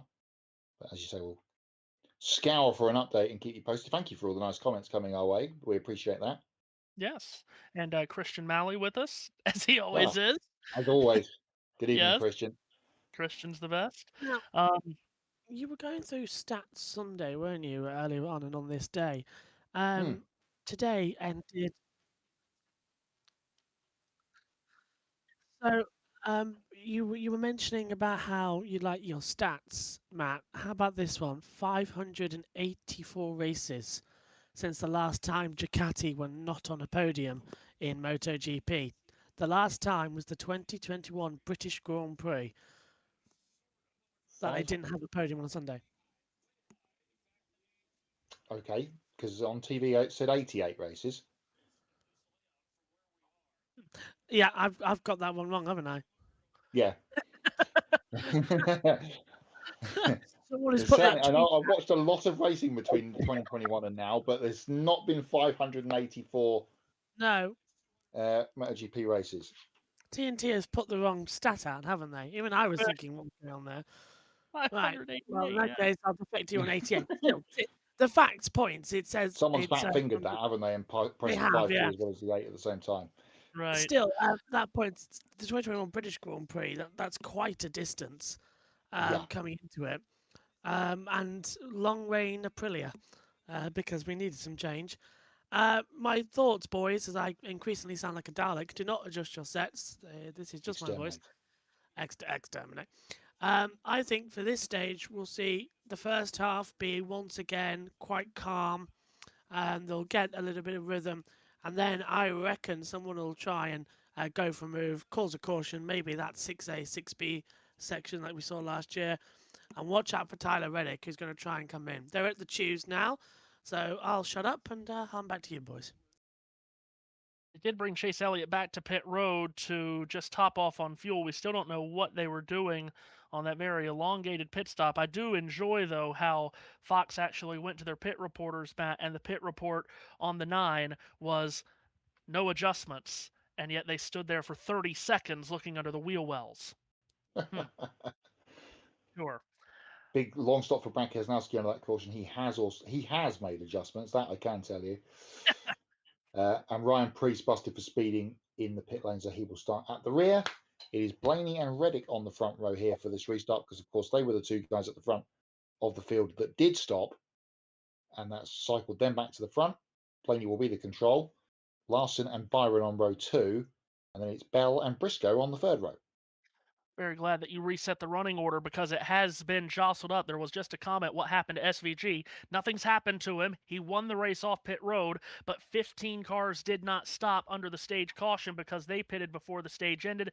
That's why Shane is down in 16th. So yes, it is a jumbled up running order. That's the radio person in me wanting to reset the running order, even have it on your screen. Here comes the field up out of turn number 20 into the Echo Park Automotive Restart Zone. Green flag goes up into the air. Ryan Blaney and Tyler Reddick, as Matt mentioned, on the front row. Kyle Larson and Chase Briscoe fan all the way out to driver's left. That looked like Marcus Ericsson at St. Petersburg earlier today. Reddick gets the whole shot to turn 1. One car's around. Zilich. Zilich has spun in the middle of the pack. Somehow everyone's missed him. Oh my goodness. Zilich pointed northbound in the southbound lane, and I don't know how no one hit him. Meanwhile, the rest of the field downhill through the S's. Reddick away with the lead. Blaney cleared a second. Byron third. We are still green, and Tyler Reddick is out in front. Yeah, it looks like Connor's got himself back under rolling again. We'll catch up with that in a minute. I think it was Daniel Suarez that got into him, but we'll come back to that. So it's Reddick clear from Blaney, Byron, and it's Briscoe and Larson side by side coming out of 6B for 4th place. Suarez just in behind this battle with Bell, and they are still side by side, but it's Reddick for the lead at the moment. So Reddick with his nose in the wind. Blaney in line second, locks up the right front just a bit. So Reddick, who did not lead a lap from the pole, looks like he's going to lead the first lap off the restart. Meanwhile, the jockeying continues further back in the pack with guys on fresh tires trying to take advantage of it. Daniel Suarez elbows Christopher Bell wide in turn 15. He's also going after Kyle Larson. Austin Dillon's up there. Bell gets shut off by Chase Briscoe. What a wild and woolly first lap off the restart this has been. Tyler Reddick trying to tiptoe away from all of it. He's followed by Blaney, Byron, Larson, and Suarez. We know Kyle Larson loves to put himself in the position of racing anything. Well, he was doing his best job interview there for the MotoGP race here at COTA in a few weeks' time, backing it into turn 15 and giving Chase Briscoe the elbow. That would not have pleased Chase, you can be sure. Here's Van Gisbergen in the middle of a bit of a hornet's nest here. All the yellow cars around him. Gillen, Logano, but he's trying to pick his way through as best he can. Bell clears Briscoe through turn 2. That's for 6th. Position that Bell takes from his teammate Briscoe. Gibbs cars have run well here at the start, with Bell and Briscoe towards the front in that first stage, and they still are here. Cole Custer breaking up into the top after flipping the stage there, and well, I thought we were going to see what happened to Connor Zilich on that restart. Matt, I'll try to tell you from my second screen, but they've come from a mile overhead and could not tell you who turned Zilich around. Yeah, I think it was Suarez too. Here we go. We'll see it better from this second angle. He hits Connor in the braking zone, actually vaulted Connor to the right, and he had to steer away from the traffic over his right-hand shoulder. And as you said in the live call, incredible that no one else clattered into the side of him. Second day in a row that Connor Zilich has been taken out. Oh, wow. So possibly we're just getting a report in our ears, and I don't know if everybody else heard that or not. I'm guessing not. Tyler Tyler Reddick could be is reporting a possible loose wheel. Now, I don't know. Yeah, anything is possible, Matt, but I would imagine if you've made 40 turns, which he now has since the pit stop, that if that wheel was loose, it would be off. Yeah, that would have come off pre the end of the first stage if there had been an issue. As Kyle Larson ducks underneath Daniel Suarez, that was an elevator move on a road course there from Larson. He went from top to bottom to get that move done in turn one. It should. Best we can tell in pictures, the D10's look locked where it is at a minimum. Yeah, I don't think Tyler has to worry, and that was Tyler Reddick radio with crew chief Billy Scott. No, you're That's good. okay. And Billy Scott telling him that I don't think it's a loose wheel, Matt. I mean, that's good and bad. It's good that it's not a loose wheel. It's bad that there's a vibration and they don't know what it is. Well, I suspect perhaps running around a bit slower and running on some different parts of the racetrack under the caution, it might be pickup. Yeah. But Noah Gregson has picked up a problem. He is nose first in the wall, and just as JB mentioned, in the 6A, 6B section, got it in reverse and carried on going. We stay green, but Noah Gregson helped around there. Yeah. And next will be JB with your lottery numbers as Gregson gets back going. He's never loved the road courses, have Noah, and he talks very openly about it. So he gets back going. Everybody on the lead lap, by the way, so he will fall all the way to stone last in 37th. By the way, where did Connor end up at? Connor Zilic 35th as we speak, as we see this for absolutely no reason. As Tyler Reddick doing donuts in Atlanta last week with CM Punk in the passenger seat in at Raw a couple of weeks ago. Yes. The Daytona 500 winner and the World Heavyweight Champion. What a sight. Sight for sore eyes. Connor Indeed Zilic so. did the best in the world and the best at Daytona. Back in the 35th position is Connor. Suarez and Larson still battling hammer and tong for the 4th position. By the way, just got some radio from Shane Van Gisbergen under that caution, Matt, and he was told to just keep it in mind, and we will keep it in mind too. Fall off there a little bit worse than the Roval. Well, if it's worse than the Roval, then I mean, my God, tire fall off at the Roval was unseen amounts. As speaking of Van Gisbergen, he makes a pass look very seamless on Austin Dillon, taking over the 8th position at turn 6. Now Todd Gilliland will try to follow Van Gisbergen past Dillon, as Gilliland shoves Dillon wide at turn 12, but Van Gisbergen with a very easy pass there, gave him the Linda Ronstadt, Blue Bayou, and Van Gisbergen up to 8th. Much like the tyre fall off at the Roval, Shane Van Gisbergen was also unseen in the 3rd stage. So perhaps that will bode well for him later on. He's now up, as you mentioned, up in 8th position off the restart, making his way through. Here are the leaders back into the final couple of corners. It's Reddick, Blaney, Byron have got a bit of a gap in front of that Suarez-Larson battle, which Daniel Suarez has got back through on Larson on this lap and is back up in a 4th position. But Reddick continues to lead out the final corner. Just a reminder about that 3rd stage, Matt, and what we were just talking about with Noah Gregson spinning and hitting a barrier, but no caution. It takes a lot to get a caution around here because it's such a long lap. They will give guys plenty of time to get back going before they trigger a yellow. I say that to say that final stage is a slog. 50 laps around here is a long distance. So if it were to stay green in that final stage, the way it has for the first, nearly 30 laps of this race, how many pit stops would you make in 50 laps? At least 2. Yeah, I was going to say probably going to be a 2-stopping stage if you were a flipper at the end of this stage. And of course, this stage, relatively speaking, is less laps than the first one because of the caution laps from the end of stage 1. So yeah, probably going to be a two-stop stage. The way that fall off is going and tyres are fading away. AJ Allmendinger in a battle with Austin Dillon there as we watch on the 3 leaders, Reddick, Blaney and Byron heading towards turn 15. Can confirm that a stage flipper is different than a relationship swinger as Reddick continues to lead Blaney and Byron. There are slight differences. There are slight differences in those two categories. Yeah. Ty Gibbs trying to maneuver his way around Austin Dillon, and he does in turn 16 or whatever corner that is. I think it's 16. You lose count of them. That puts Gibbs up to 10th. Ty Gibbs, good on the road courses last year, Matt. He was the, what are we looking at with all the curbing? My God. Gibbs, best in show. Yeah. Yeah, the Fox is in an ad break, but it is side by side, so the whole world got the shot of the curbs anyway. Ty Gibbs, best in show to Shane Van Gisbergen last summer in Mexico City. Yes, until they got themselves in a bit of a pickle with the strategy, which got them back in the field, much like they did for the rest of them at the Roval, as we were just mentioning before. So, tumultuous week for Joe Gibbs Racing and the 54 camp, you could say. Top three still tied together, very, very close together. Reddick, Blaney, Byron through 6B, that just about 90-degree left-hander, and down the short back chute. Again, this back straightaway is very long on the normal course, but not here.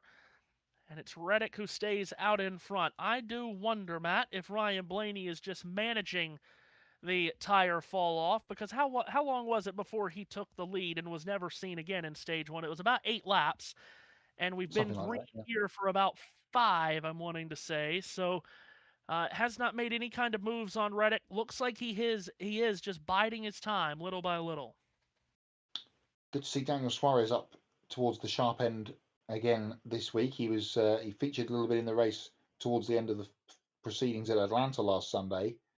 And yes, he's just signed a new deal with a new team. We talked about this in the off-season. Regan? Race that we have had this year, and Kyle reported to his team under the most recent yellow for the stage break, his cool shirt is not working. He does run the cool shirt as well as a helmet hose, so he does have air to his helmet. But Kevin and Clint, you know as well as I do, if that shirt's not working, it's going to be hot. They got a plan to give him ice packs on each pit stop. Yeah, and it is not.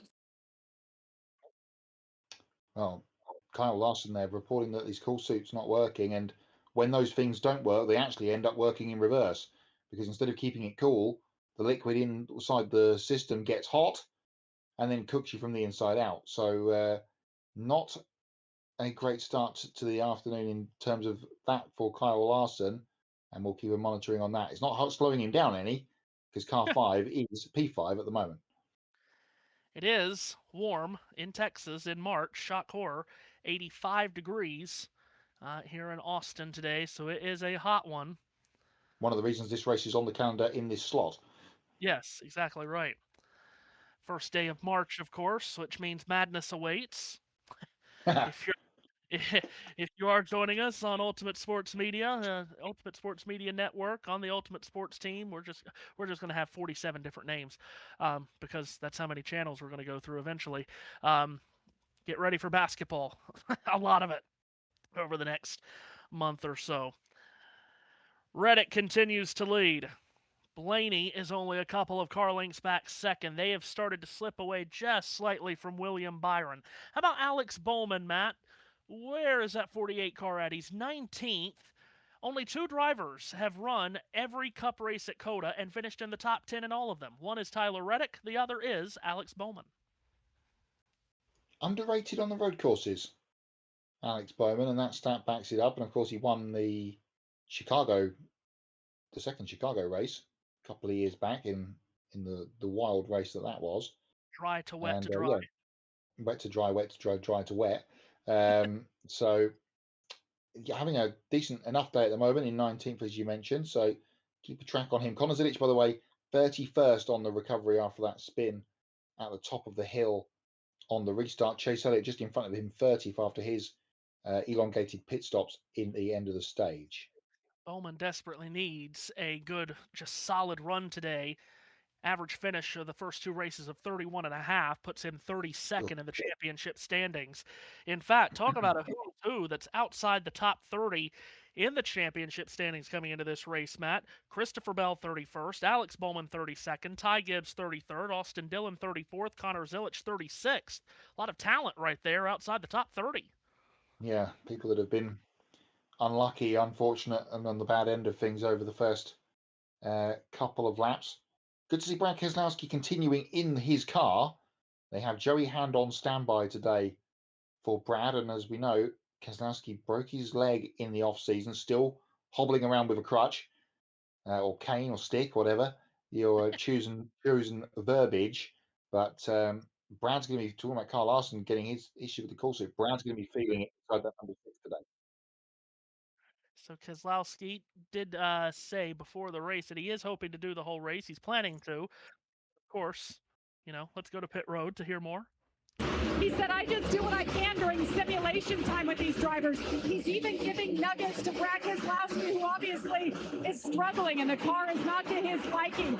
But I asked Joey about him maybe getting in the car today, and he goes, I have faith in Brad. He's determined to finish this race, and he goes, I'm just going to wear my shorts out here so I know I'm not getting in the race car. Yeah, no. Well, Brad Keselowski in that very green Graza number 6 Ford.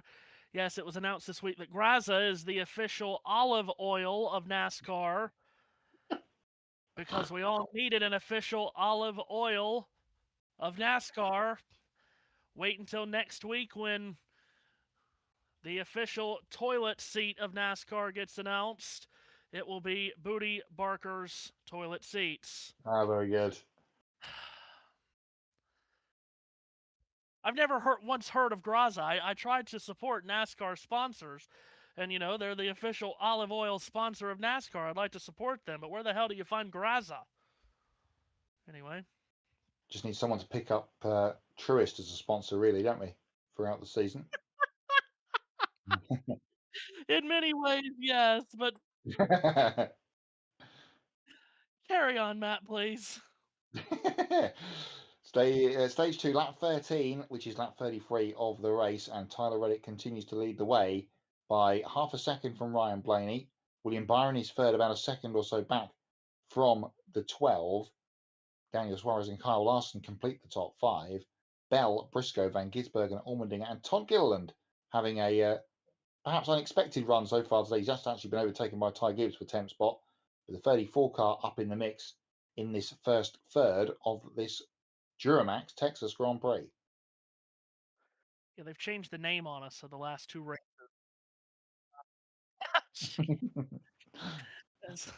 But yes, they've changed the name of the last 2 races on us from the Auto Trader 400 and the DuraMAX Texas Grand Prix.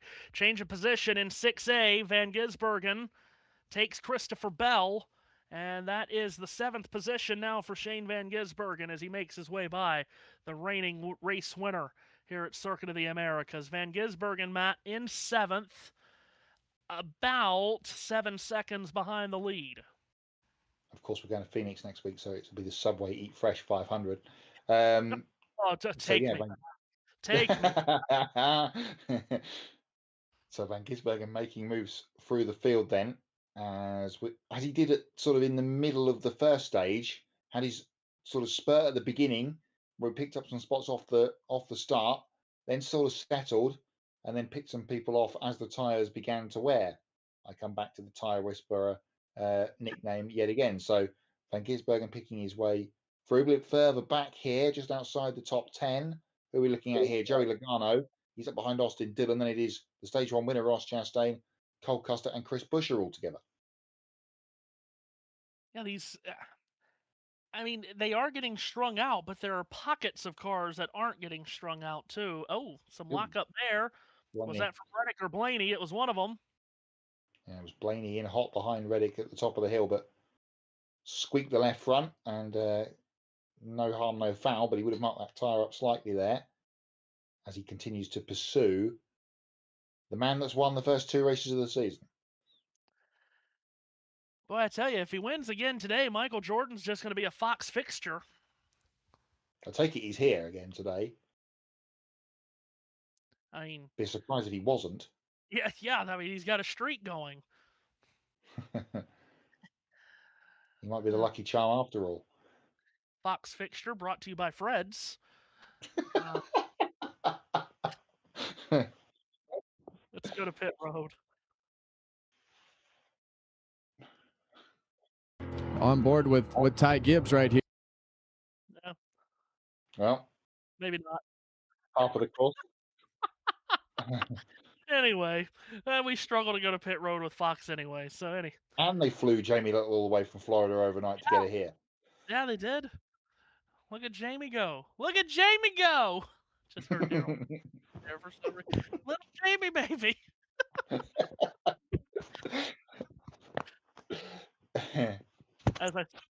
As I said, take what was that? 2010? Yeah, take me. Something like that, yeah. 11 laps to go, about to be 10 in stage number 2 of the DuraMAX Texas Grand Prix. And next week here on USM and JBM, we will be with you, of course, for a tremendous weekend of racing. Well, in other places too. But for now, I'm going to talk to you about the tremendous week of racing in Phoenix, Arizona.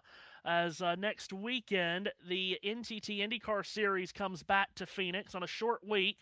Just 6 days after their opener today in St. Petersburg, they'll be in Phoenix, back on the 1 Mile Bull Ring to run the Good Ranchers 250. That's Saturday at 3 p.m. Eastern Time. Then on JBM, that will be followed by the NASCAR O'Reilly Auto Parts Series GovX 200 at Phoenix. That's a primetime race at 7:30 next Saturday. And then Sunday, the NASCAR Cup Series back in action at Phoenix as well. We'll have all of those races covered for you and more. Perhaps from Australia, as many question marks are around that, apparently. We talked about this in the first broadcast of the day, Matt, in the IndyCar race. I could not be more out of the loop. This is the most out of the loop I've been on Formula One in a long time. I will have to rely on you folks at Grid, well, and just you, Matt, because we talk every day, and no one watches more motor racing than Matt White. I've said it many times. I will have to rely on you lot more than ever, because I am not paying for another streaming service. I will not do it. Ooh, yes, I'd forgotten about that. I'm not doing it. About...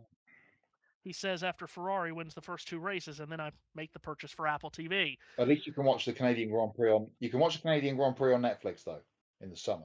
Oh, hang on a minute, you won't be. You'll be watching the Indianapolis 500. I sure as hell will, Matt.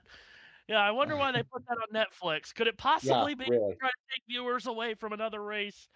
Anyway, not paying for another. All cynical. You'd be correct. But what I do hear is that Ferrari can go from for the last 2 years they haven't been able to qualify. Apparently now they don't need to qualify because they can just go from 22nd on the grid to the lead by turn 4. From what I hear with Ferrari starts. Well, yes, all things up in the air about many things, including the Australian Grand Prix. We've been here before. It was about 6 years ago where we, of course, closed the whole planet down, put the safety car out under the. Yeah, as well. The Ferrari rear wing is tremendous. My rear wing, you can leave out of this conversation. We have some comments here. Yeah, we have some comments here that are very intriguing to me, and it has nothing to do with the hand. JB, yes. Matthew, I have tonsillitis. Please stop making me laugh out loud. Sorry. Shane Van Gisbergen has just maneuvered his way past Daniel Suarez. Takes Van Gisbergen up to the 4th position. New Zealander passed a Mexican there. It's NASCAR, man. But yes, the comments that I wanted to mention that has nothing to do about the race from Eagle Sky, Flyer Evo, Graza Organic Olive Oil, Graza Sizzle Extra Virgin Olive Oil, Frizzle High Heat Cooking Oil. Graza also has mayonnaise. You never have to worry about me making any kind of mayonnaise purchase. It is made apparently in Spain. Yes, because a Spanish-made olive oil I always expected to be on the hood and quarter panels of a NASCAR stock car. Let's pick up a battle in the S's for 7th on the course. Kyle Larson and Christopher Bell side by side coming down the hill for 7th position. Larson has the spot as they head into the S's, which is single file, especially with the big tyre stacks at every apex through here this year. AJ Allmendinger in behind, and he's having a look to see if he can stick the inside down. Christopher Bell contact in the braking zone of turn 6. Bell does not slide too wide, but he leaves the door open for AJ, who will nick through and will bring through Ty Gibbs here as well, getting into the middle of this, and Michael McDowell, who's a bit skittily under braking. They've all passed Bell, and it is Gibbs and AJ Allmendinger side by side. Door to door here, Gibbs and Allmendinger heading to turn 13 and 14. The double apex right-hander Michael McDowell watching this battle every step of the way. Christopher Bell has had to step away from the battle where he was going to get beat up here. Gibbs winds his way to turn 15. Inside line there, he makes the pass on Allmendinger, so that moves Gibbs up into the 8th position. Allmendinger down to 9th. McDowell breaks the top 10. Bell backslides into the 11th position. All of this happening with 8, about to be 7 laps to go in this second stage. Tyler Reddick leads Ryan Blaney by 1 second. It's then 2.5 seconds back to William Byron, then another 4 to Shane Van Gisbergen. That's the top 4 runners here.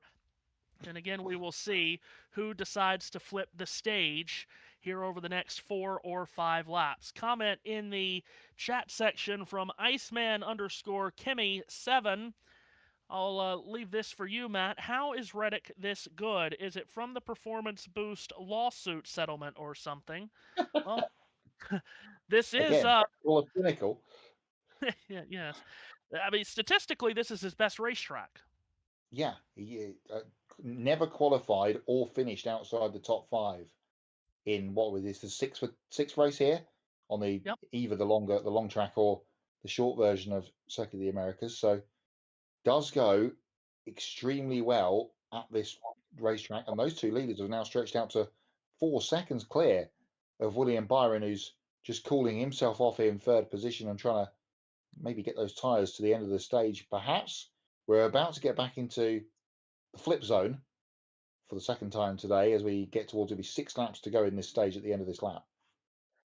To follow up on that comment that Iceman_Kimmy7 left, Reddick really dropped anchor in that first stage, Matt, and it didn't look like he liked the way the car was handling, maybe a lot of tire fall off, but he's led this stage from the drop of the green flag, and Blaney, who dominated that first stage, really hasn't even tried to take a peek around him. So I guess that raises the question, is Reddick better, or is Blaney just kind of just settled in where he's at? Because if the first stage is any reflection of what the second stage will be, Blaney's not in this to win the stage. He'll flip it. Yeah, and Iceman Kimmy7 or whatever the username, including another Ferrari fan like yourself, I'm guessing, with a username like that. So, yeah, it's going to be interesting to see what happens here because, again, we talked about at the end of the stage 1, Blaney had 5 seconds as we go to Larry. And if you go back to stage 1, we had a number of drivers that pitted with 3 to go. Then we had some with 2 to go, like Ryan Blaney, who was leading. I honestly believe with what I'm seeing right now, that if you're going to chase this race win, you're going to have to flip the stage. You're going to have to pit before it closes. Now, I will say the fly in the ointment could be a man we call SVG. He's got a good enough race car. He may can chase stage points. That last stage, we're going to go back racing. We're probably 46 laps to go. There will be at least 1 stop in that final stage. Oh, at least 1. At least. And as we talked about, maybe even 2, if that stage plays out the way we think it might. It is interesting to try to handicap this race from where it is now, Matt, because to what Larry just said, he believes to win the race, you're going to have to flip the stage. Case in point, Ross Chastain did not flip the won stage 1 and now is mired in traffic 15th. Let's go to pit road. Opposite from what's going on with his teammate Shane Van Gisbergen. He has struggled mightily this run. Once he got back in traffic, he's too tight. He's sliding the fronts, no rear grip. Everything has gone wrong for this one car as they've gotten back in that traffic. Wow. Just as Regan said, he's sliding rear grip. He slid rear grip. Oh, and again on the exit. Wow. So, yeah, Chastain is really struggling here. So to the point that I was just making, Matt, he's gotten caught in traffic after not flipping the stage and, well, has not worked out well. Yeah, so we're probably going to get a slightly surprise winner of this second stage when it comes to the crunch here because you've got a fairly good feeling that most of the guys in and around the top 10 are going to pit before the end of the stage as Daniel Suarez comes under increasing attack here for 5th as they come through the S's. He's got Chase Briscoe up behind him, and Briscoe being joined and almost being joined in his driver's door by Ty Gibbs on the entry to turn 6. as you look at the running order on your screen on JBM and USM, you can see some drivers in the top 10. Let's run through some of those guys for you. Ty Gibbs is 7th, trying to take 6th. He's 33rd in the championship standings, Matt. AJ Allmendinger is 18th in the championship standings. Michael McDowell is 20th. Kyle Larson is 21st. 4 drivers there that might want to take those stage points. Yeah, very true. We'll have to wait and see how this plays out. Gibbs does get past Briscoe, who now falls into the clutches of AJ Allmendinger in the Celsius 16. He's going to try and round him up round the outside of the triple apex right hand, around the back of the auditorium, and Allmendinger gets it done and squeezes across the front of Briscoe on the entry to 19. So Allmendinger up a place as well. Briscoe, I feel like this happened to Briscoe in stage 1, where he just parachute out the back as he gives a push to the back of AJ Allmendinger in turn 20, the only turn 20 in NASCAR. Now, Pocono has nothing on this place. What turn 24? Not here. 4 laps to go in stage 2. Tyler Reddick by 1.25 seconds on Ryan Blaney. And we do have a flipper on pit road. It's Chris Buescher the flipper, in the Trimble Ford. Alex Bowman in as well. And Jesse Love.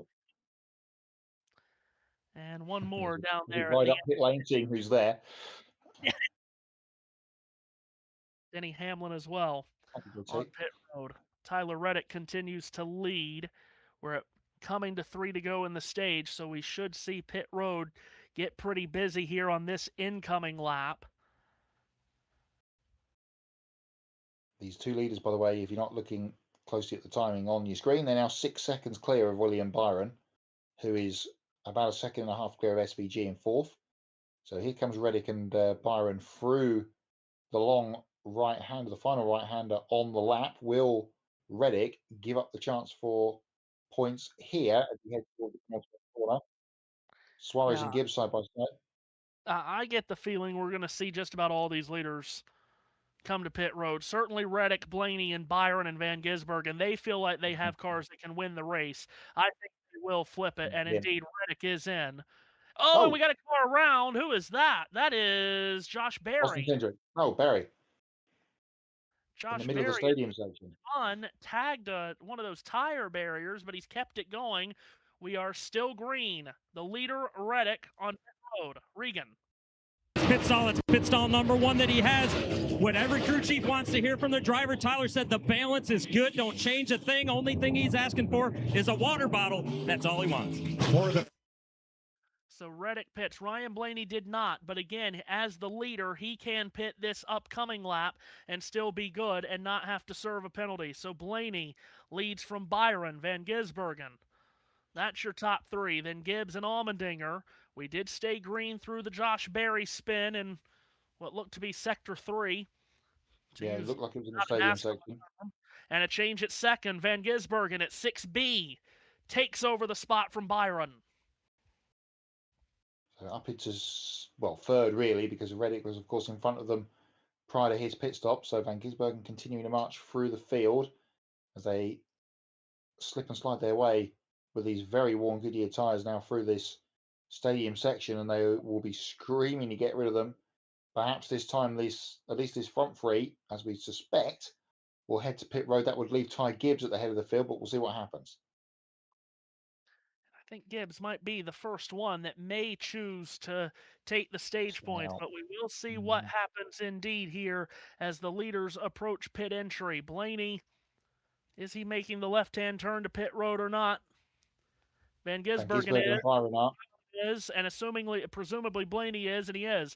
So Blaney's in, along with Van Gisbergen and Byron. Let's go to Jamie. A little bit too tight, and he was worse on the front stretch. Just an air pressure adjustment of 4 tires for Blaney. Shane Van Gisbergen in the number 97, having a great run back up through the field after, of course, pitting there on that last stage break. Right now, he's told the team that the car is much better this time, just giving up a little bit too much with the right front. That's the corner he's most concerned about right now. So Blaney will beat these 2 off of pit road. He had a big lead on them. We'll see who comes out Ooh, Kyle Larson came to pit road. Did he get to pit entrance before the leader took 2 to go? That will be interesting to see. I'm not sure he did. Ty Gibbs stayed out. He's the leader, and he's on his way to winning the stage unless A.J. Allmendinger can run him down from about a 2 3/4 back. We will have to check on that 5 car of Larson whether he got in or not. Alex Bowman has a penalty, apparently, for an uncontrolled tire, and we're going to check on his teammate Kyle Larson to see if he'll have a penalty to serve or not. So Bowman definitely a penalty for a pit road infraction in the box, and we'll check on Larson. As we hypothesized might happen, Matt, Gibbs, Allmendinger, Suarez, Gilliland, drivers that are pretty far down the points order through the first 2 races. They want to get the stage points, and they're in position to get them. Darrell Wallace Jr. is now up to 5th. He told us last week to pray for him because he hates road courses so much and he's not good at them. So it looks like he's going to stay out to get stage points. He is in 5th. And then despite flipping the stages, Reddick and Blaney are 6th and 7th. So here's Ty Gibbs then through the final corner. He's going to rumble out of there and come across the line to start the final lap of the second stage with A.J. Allmendinger, as you mentioned, behind him. Oh, look, it's the championship positions. Reddick in front of Wallace. So that will be for about 6th position or so. We'll get the confirmation of that shortly. And Reddick will have so much fresher tires. Blaney will probably blast his way around Wallace pretty soon as well. Meanwhile, Austin Dillon had, let's go to Jamie real quick first. Practice, he was struggling, 35th overall, but they didn't panic, came out, had a great qualifying effort in the top 10. They changed a lot of things on this race car, and it's been good for him today. Hasn't said a whole lot, but this right here was exactly part of the plan. Maximize points today and get out of this hole. That's exactly what we were just talking about. Try to get the stage points that you can absolutely get with the right strategy rather than worry about where you finish at the end of the race versus everyone else on the same strategy. Austin Dillon says his shifter is laying beside him, flat on the ground. That doesn't sound great. Oh. As Ty Gibbs weaves the red and white Saya number 54 Toyota through the final few corners of stage number 2. This will be at the end of the 45th lap. It will leave us 50 laps to go in regulation. Caution will come out once the top 10 cross the start-finish line here to complete this stage. But here comes Ty Gibbs into turn number 20. He's never been a bad one to pick on these road courses. He runs well on these kinds of tracks, and he needs a good run today. After starting the day 33rd in the championship standings, green and white checkered flag waves on Ty Gibbs. How about this, Matt? He's never won a stage before in his Cup career. He has now. Well, that tops off the week that the 54 team have had, winning the stage. We've been covering off the NASCAR news cycle this week. A.J. Allmendinger 2nd and Daniel Suarez 3rd to round out the podium that doesn't exist at the end of stage 2. Podium does exist here at COTA, though, as we know. Indeed so. It will not be used today, but it does exist. So stage 2 in the books, and Ty Gibbs, the stage 1 winner, despite flipping the stage. Tyler Reddick 5th, Ryan Blaney 7th, William Byron 9th, Shane Van Gisbergen 10th. So they still do get stage points, despite their flipping of the stage. That's 6 points for Reddick, 4 for Blaney, 2 for Byron, 1 for Van Gisbergen. That denies Riley Herbst of stage points as he finishes 11th. 50 laps to go in this race. So now all of that stage point conversation that we promised everyone we would have, Matt, is now over. And now we get ready for the slog, as I called it earlier, of a 50-lap final stage. Yes, indeed so. It's we've kind of got past the sort of hurdling there of stage points and whatever else. And now we can actually get a feel for what's going to happen between now and the end of the race. Don't panic while I just reset TV pictures, boys. So Ty Gibbs, stage victory. And the 54 team, tough start to the year. And I mean, we talked about this, didn't we, Matt? Before the Daytona 500, during the Daytona 500, during pre-race last week.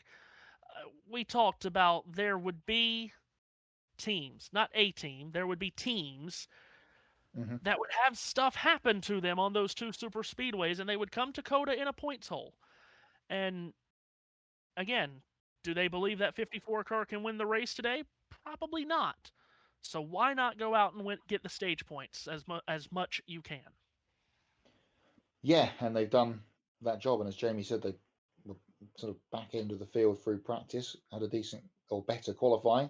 So the weekend is progressing for the 54. They're going to tumble back down the order here once they take their stop, but hoping that things may fall their way. Of course, we've got through 46 laps or so, whatever it is, without a caution for cause so far. You said it. I did. and when it happens, you can come back to me. No, indeed. We have had a couple of spins. Connor Zilich, Noah Gregson, Josh Berry, but no caution for cause. Mention it during that stage real quick, Matt. We'll go to the hot lap here momentarily. Next week, well, let's back up. Actually, let's do the hot lap first. That better leads into what I'm trying to set up here. So let's go to the hot lap, and Matt White, who watches more motor racing than anyone on the planet, will tell you what's happened in the motor racing world this weekend and what's to come next week. Thank you. And then I can step away briefly. This is race number 95 of the year for me, by the way, for those keeping score at home. We'll start right here at Circuit of the Americas, where not just this cup race, but we've had other racing this weekend. We had Shane Van Gisbergen win yesterday afternoon in the Grand National Series. There was also the IMSA VP Racing Sports Car Challenge in action over the weekend here on the short course at Circuit of the Americas. Wyatt Bricacek getting both victories in the two races there. Can you repeat that? We here in Europe started our day. Say again. Can you repeat that name for me? Wyatt Bricacek. Of course. Indeed so. We in Europe started our day with motorbike action from Buriram in Thailand. David Almanza getting his first World Championship victory in Moto 3 to start the day. The Moto 2 race was actually only a 7-lap affair. Championship runner-up from last year, Manuel Gonzalez, winning after 2 red flags.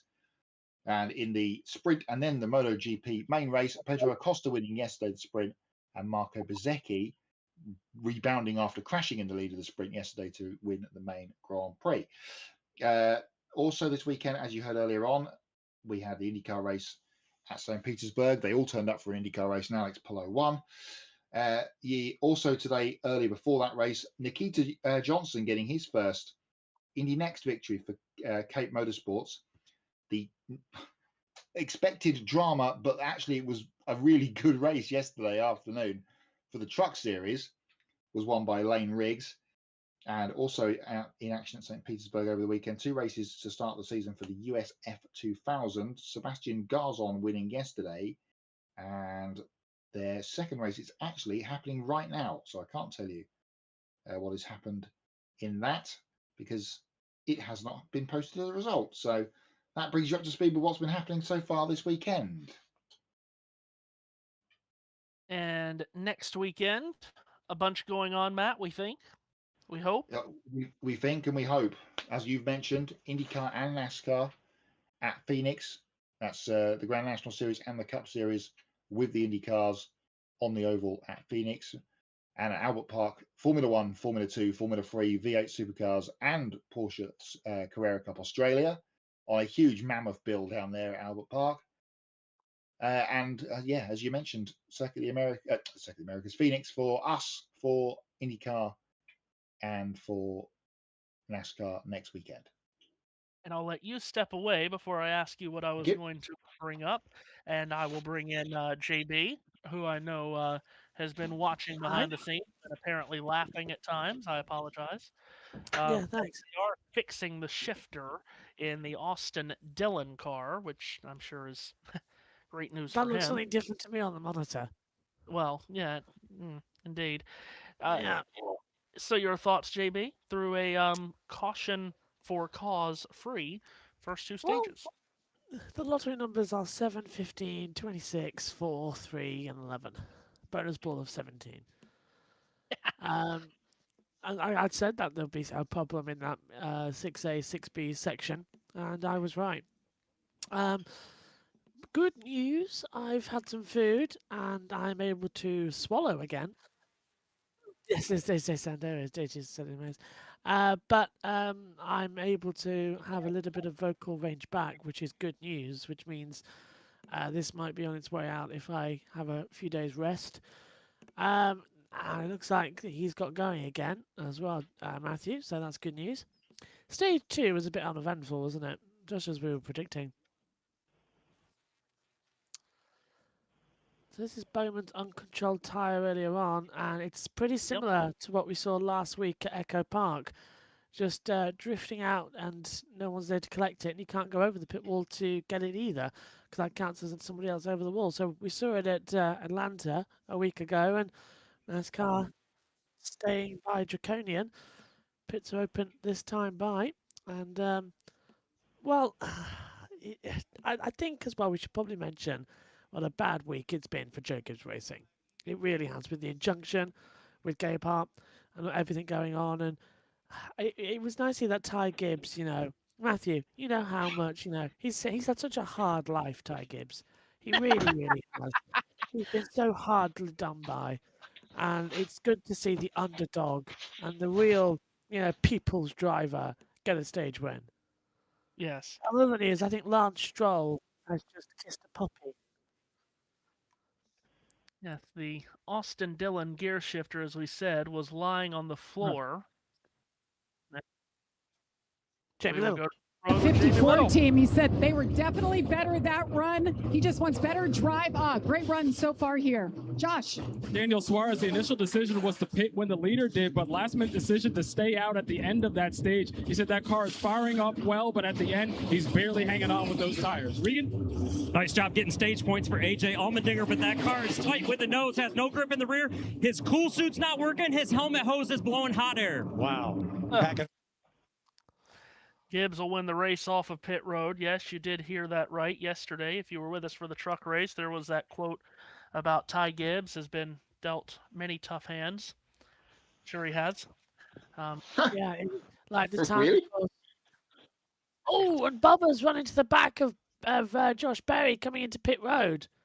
And there's a little nudge there on the 23 Robin Hood car.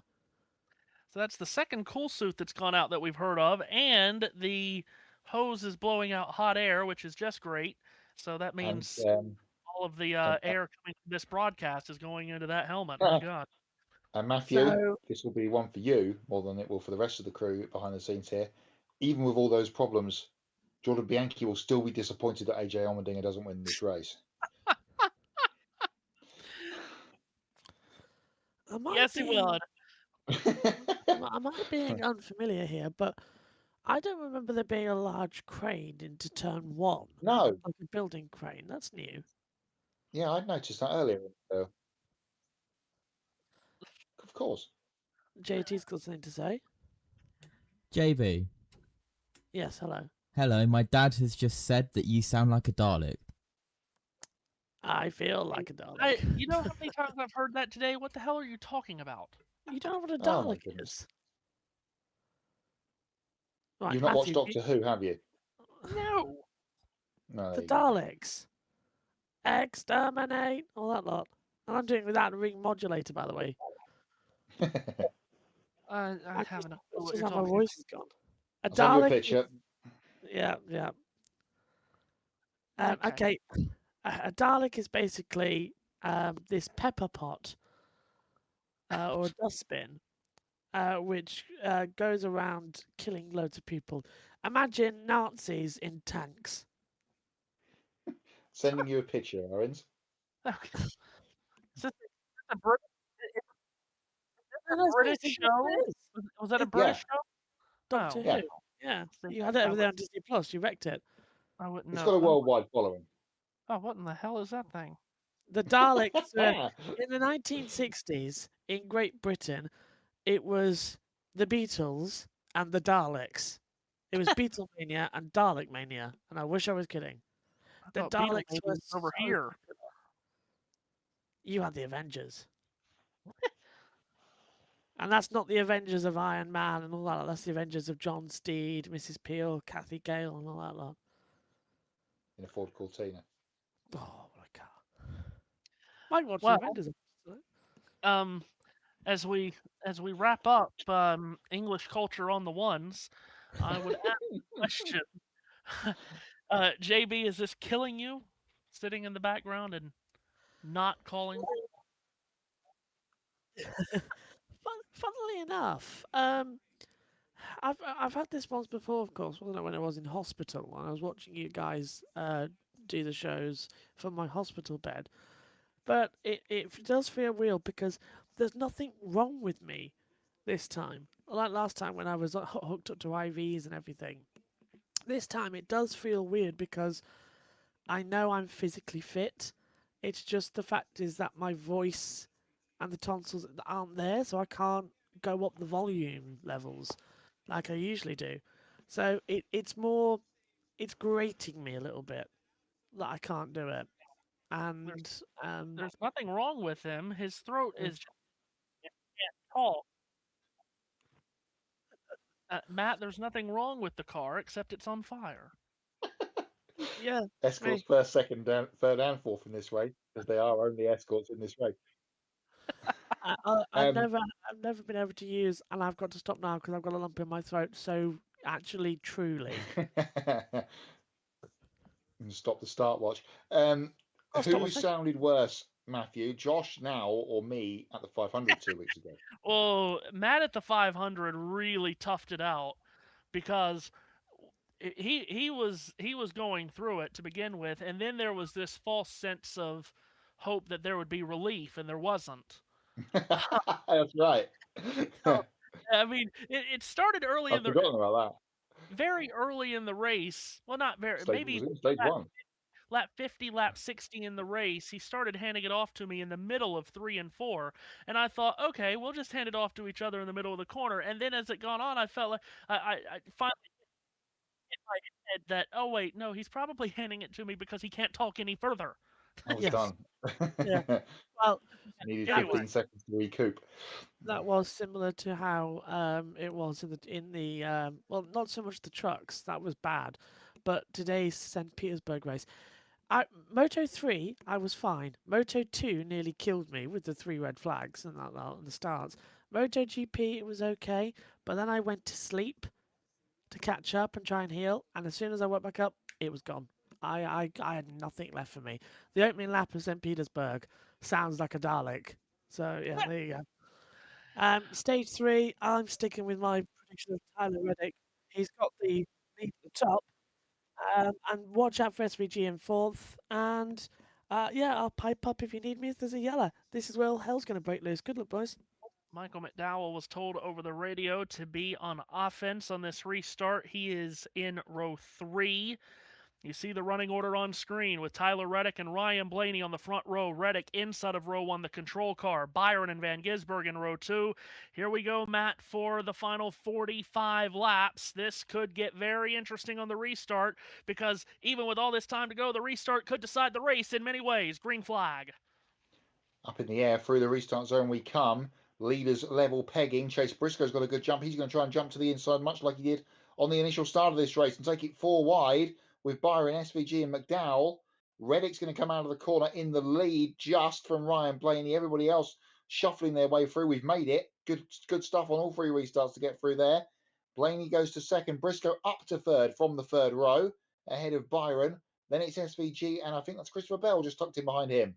Van Gisbergen lost a spot on the restart. Reddick holds serve with the lead in hand, heading to 6. Double file further back, Joey Logano going to driver's left to Ross Chastain. He looked like a bowling ball going into that corner, Logano, but he's been able to stay off of everyone. Behind him, he's got Chris Buescher side by side with Austin Cindric. Mentioned Van Gisbergen lost a spot on the restart. He's trying to regain it into 12. It's to the inside of William Byron. Van Gisbergen gets the elbows out, shoves Byron wide. Byron comes right back at him. Meanwhile, behind those 2, McDowell takes an acute angle into the corner to the inside of Kyle Larson. Bangs doors with Larson, but gets by him. Bangs doors with Bell. Tries to go around the outside of Bell. Bell will throw him an elbow and stick him in the runoff zone. Van Gisbergen just in front of this. They told McDowell to be aggressive, and here he is. Up the inside of Bell, he actually gets the spot. So the 71's up one, but he has to slow it down in the middle of the corner. That will slow everybody up behind him, and they all manage somehow to keep straight. Here comes Kyle Larson, who avoided a penalty for his pit entry that we were looking at. He's in the mix here as well, but he's sideways through 19. And Ross Chastain will get underneath. Here's rear spoiler, but now Larson stuffs it into 20 to try to get alongside the 20 of Christopher Bell. He cannot. So they make their way back to the main straightaway, and across the line, it's Reddick, 2 lengths ahead of Blaney. Blaney's got bus links on third place, Chase Briscoe. Byron remains in fourth as he stiff-armed Van Gisbergen away. Here comes Michael McDowell staying on the gas pedal, and now dives underneath Van Gisbergen in turn 1. It is all gas, no brakes for Michael McDowell. He has taken the word from his crew chief Travis Peterson and taken it to heart. Matt, did he get by Van Gisbergen? I don't know, but I do know that Eric Jones has spun to driver's left outside of turn 1. Coming down the hill, gets it refired and continues. We stay green. Not sure what happened to SVG. It was if it was in the middle of frame and no one thought to pick it up there in the production truck. Anyway, at the front, Reddick leading. Van Gisbergen did stay in front. We can see him in the back of shot. So Van Gisbergen does stay 5th. Reddick continues to lead from Blaney. A little bit gap back, as you mentioned, to Briscoe, who's being caught by William Byron. 13 and 14 are where the leaders are. Ryan Blaney, the stage 1 winner, behind Tyler Reddick. No, not the stage 1 winner. He flipped the stage. Right? Did he? I can't remember at this point now. Chastain won the first stage. Who did it? Yes, that's right. Blaney should have won stage 1, flip the stage. Tyler Reddick should have won stage 2, flip the stage. You get what I'm trying to say. Reddick from Blaney, then Briscoe, Byron. Van Gisbergen in 5th. Did stiff-arm McDowell away, at least for now, but the 71 seems to be on the prowl. Christopher Bell is there, just behind those two. Chastain is back into the top 10 since winning that first stage, but here comes Ryan Blaney.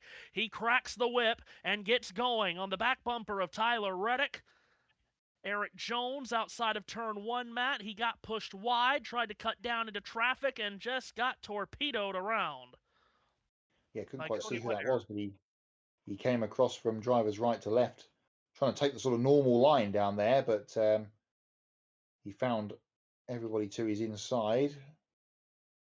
I'm getting a shot from AJ Allmendinger, who was right behind that, managed to dodge and weave and avoid. I still didn't quite see who it was that turned the 43 around. It was a red and black car. I initially said Cody Ware. I'm mistaken. It was Carson Hocevar. Of course it was. The black Chili's mobile. As Carson riding the Dente again this weekend. The Intimidente. Yes, indeed. Thank you. Meanwhile, Shane Van Gisbergen says he's struggling with rear lateral grip in that 97 car. There's no doubt, Matt, he doesn't have... This is not like the 5 road course races he won last year. He is not just far and away better than everyone else today. He might still win, but he's not going to win this race by a mile like he did Mexico and Watkins Glen and Sonoma and the Roval. He's going to have to step up his game and rip the trophy out of the hands of, more than likely, Reddick or Blaney. Yeah, we'll have to wait and see how the strategy rolls through in this final stage, and if there's going to be any cautions and whatnot, but doesn't look like it on true speed that 97 has got it for, well, a couple of, if not more than 3 guys in front of him at the moment. The leaders are well clear now, heading back up the hill to turn 1, which they take. Reddick swinging through. Chase Briscoe on the defensive there against William Byron a little bit further back. Who was that trying to make a move? I think that was Kyle Busch trying to swing one up the inside of somebody at turn 1. Get ready to see only Toyotas for the next 90 seconds as Fox is doing Toyota Racing All Out. Could just keep on the battle for the lead, but I'm sure we'll check on Riley Herbst in 31st here in a moment, as it is still Reddick leading Ryan Blaney back into the course out of 6B. They'll shoot down towards 12. Black and ruby red, number 45 of Reddick. That's the Chumba Casino colors that he took to victory at Daytona in the 500. Ryan Blaney twitchy coming out of 12 behind him. These two have about 10 car lengths on Chase Briscoe in 3rd. William Byron in 4th still has a healthy gap to Van Gisbergen in 5th, who has not been able to make up any ground after losing that spot on the restart. 42 laps to go, as we've talked about in this final stage. Certainly one pit stop to be made in this final stage for tire purposes and for fuel purposes. What we don't know is what crew chiefs might two-stop the stage. That's what we're waiting to find out, especially if it does stay green throughout, Matt. And again, we have not had a caution for cause through 54 laps.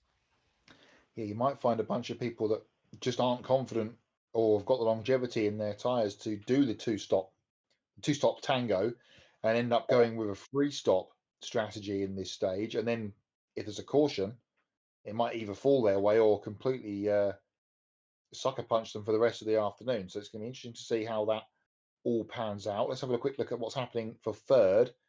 Chase Briscoe's continuing in that third position, having a really strong day in front of William Byron just behind him.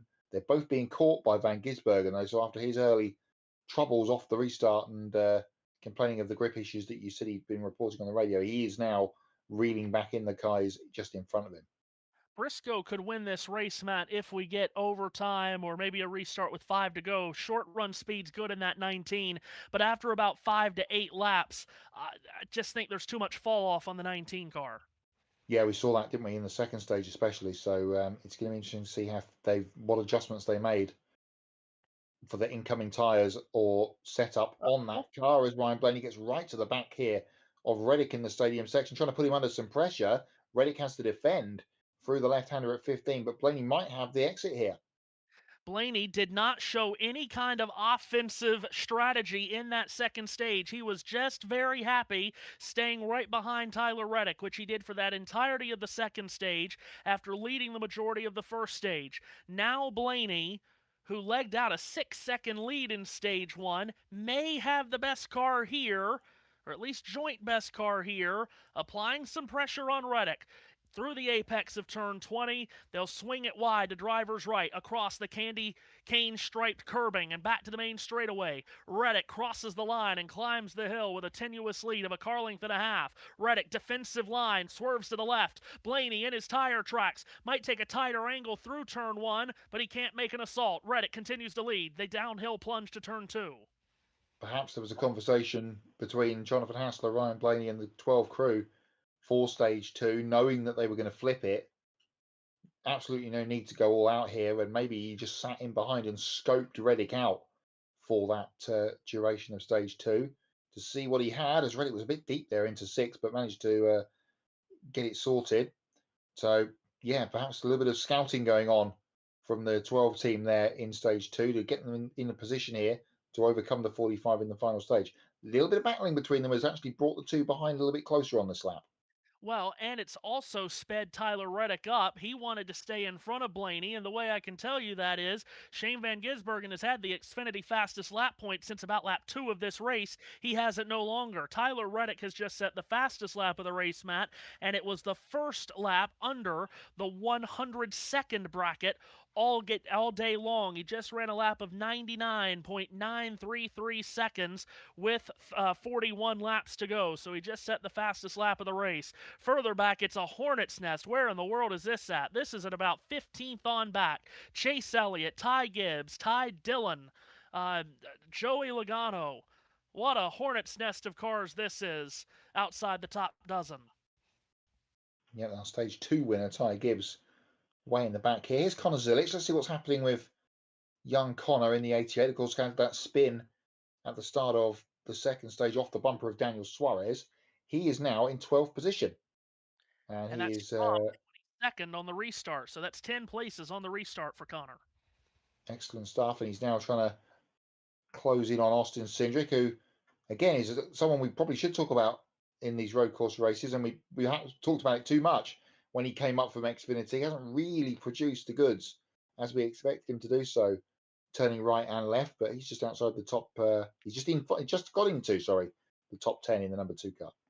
Yeah, Zilic and Gibbs both have taken 10 positions off this restart, and Zilic is on the move here, making the left-hand turn at 6B all over the back of the discount deuce of Austin Cindric. Here is Zilic looking to driver's left on the way to turn 12, and Cindric did everything but get out of the car and just wave him past. Zilic moves up into the 10th position as he makes the move on Cindric. So that's 10th for the Red Bull Chevrolet. Now, a lot of people are high on him winning a race at some point this season as a rookie. and especially on these road courses. And we know he is a road course star, and we know he is a star in the making in this sport. I will just say again, the thing for rookies in this series that they can't quite get their arms around, or it takes a while for them to get their arms around, as hard as you race for first, third, or fifth in the Grand National Series, they race just as hard in this series for 27th, for 32nd, for 36th.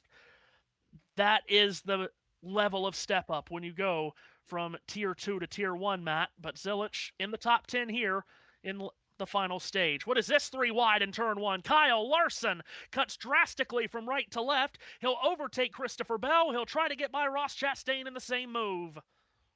Didn't quite make it stick. Slides in between Bell and Chastain. Does Larson as they head towards the S's.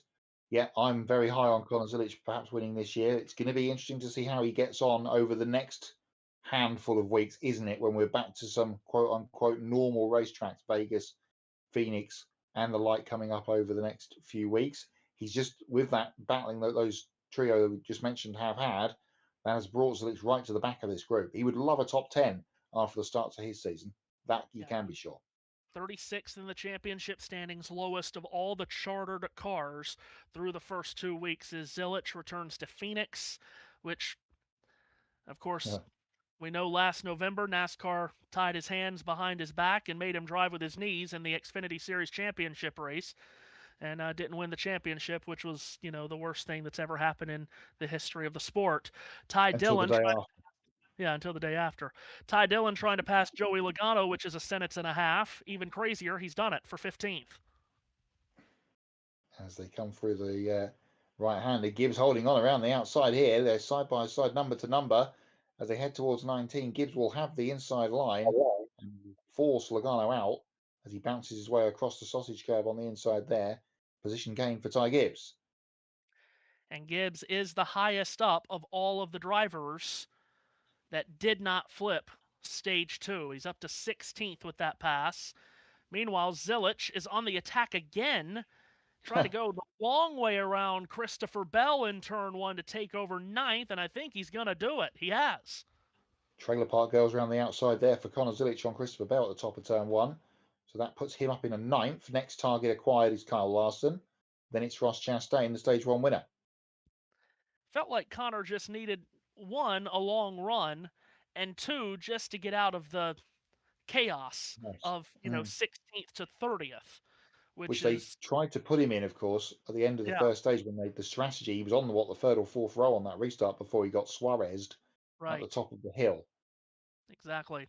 Blaney continues to be within arm's distance of Reddick, and since their little battle about 3 laps ago, Blaney has not taken a peek right or left. Here's Zilich doing more damage here as he rubs up against Kyle Larson. Alongside Larson, Ross Chastain also in the mix. Now Larson's going to muscle Zilich wide on the exit of turn 15. So Zilich trying to make up another spot, and he has. He's passed the defending series champion Larson, and that puts Conor Zilich up yet another spot. He'll have his teammate Ross Chastain in front of him. And speaking of Trackhouse cars, Shane Van Gisbergen did just get around William Byron to take over 4th. Chastain is 7th. Zilich is 8th. Good day for Trackhouse, triple top 10 with 36 laps to go. Yeah, and forgot to mention it when we did the hot lap. Both of their MotoGP bikes in the top 5 in Buriram as well. So it's a really good day for the Trackhouse organisation. Here's Bell, got a great launch out of the final corner and will sneak past Kyle Larson as they come up across the line. But Larson with a dive, tries to go back underneath. There's contact heading towards turn 1. These two do not get on from time to time. We saw that at Watkins Glen a couple of years ago. But Bell keeps the spot for now. Kyle Busch involved in this now as well. These two are really good friends until they're not. And here they are battling for the 9th position. And Larson, after being in a position to maybe win or certainly get a good finish last week and throwing it away needlessly at the end of stage 2, that was a lot of the talk of the week in NASCAR Nation, was Larson has got to cut those kinds of mistakes out of his game. And little contact there with Bell. And now, that was at turn 1. How about at 12? Right up underneath the spoiler of Bell. Meanwhile, Zilich won't stop passing cars. He's passed number 1, Chastain. This it's a great drive from Connor, but it does feel a little bit like, actually, forget that. Let's carry on with this, because Larson's all over the back of Bell, and he's down the inside in the left-hander, and he just shoulder tackles Christopher Bell out of the way. He will try and stuff it back up the inside into the right-hander because he did not like that at all. Over the curb goes Bell. Kyle Busch is sat behind there, go, just get out of the way or do something, please, leave me alone. Larson keeps the spot for now. Bell will try and wrestle that back, and in fact, he cuts back to the inside through 19, and heading towards the final corner, the high ground goes to the 20 car, Christopher Bell. Larson late on the brakes to try and defend it, but Bell goes through, and he will now try and run Larson to the outside. What's going to happen next at the top of turn 1? 5 bits of contact between those two drivers on that lap, and there was contact in back-to-back corners, 19 and 20. Let's make it 3 straight, huh? Here goes Larson, driving it into turn 1 to the inside of Christopher Bell. Is he going to push him wide? You bet he will. And now Kyle Busch will try to take advantage, and he does. Down the hill, Larson repasses Bell. Busch does too. Let's go to Regan on pit road. Said yesterday felt like a little bit of a momentum killer for him because they struggled so badly, but it is one of Kyle's best tracks with RCR. Very solid right now. Lacked rear grip earlier as we see a dive bomb by Austin Cindric there. Lacked rear grip earlier, but it's pretty good right now. Cindric with a dive bomb on Bell at 6A. Couldn't get around him. Bell's been beaten up for about the last 4 miles or so of this race. By the way, that pass that Zilich made on Chastain, that's up to 7th, so now that's Connor Zilich, up 15 positions since the restart. We just had some communication from the Ross Chastain radio, and it was to tell Ross that the 88 is the best car on the track right now. I guess he is. Austin Cindric trying to get that move done on Christopher Bell, and it was Can you trying hear to me? go I've up gone 1 down and here. actually ended up losing 2 because Prix and his RFK teammate Chris Busch got around him.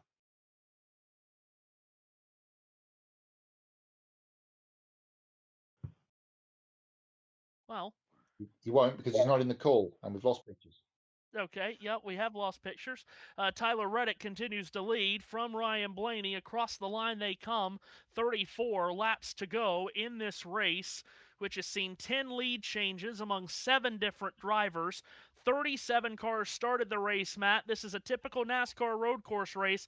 37 cars started, 37 are still on the lead lap. Any kind of mistake you make, you will dearly, dearly pay for it. Yeah, indeed so. And as we've been talking about, getting towards the sort of crunch time of this race now that we've got through the end of stage 2.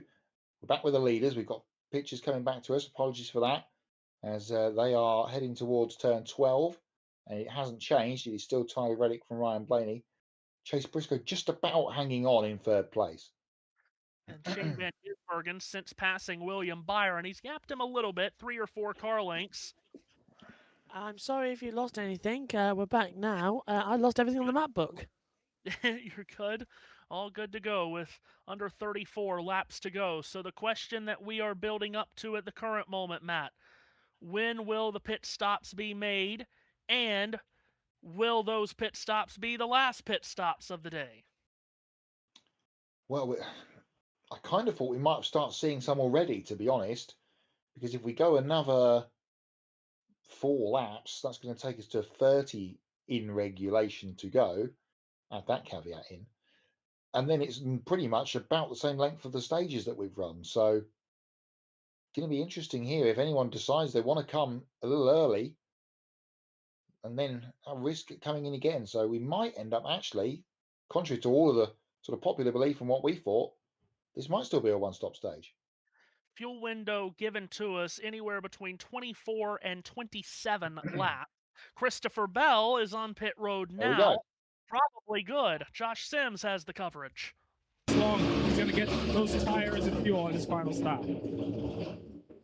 Okay, well now he just said final stop, but I just said, Matt, fuel window 24 to 27 laps. I look up at the scoring pylon. There's 33 to go. Yeah. So, to my point before, it's going to have to happen soon if it's going to happen at all.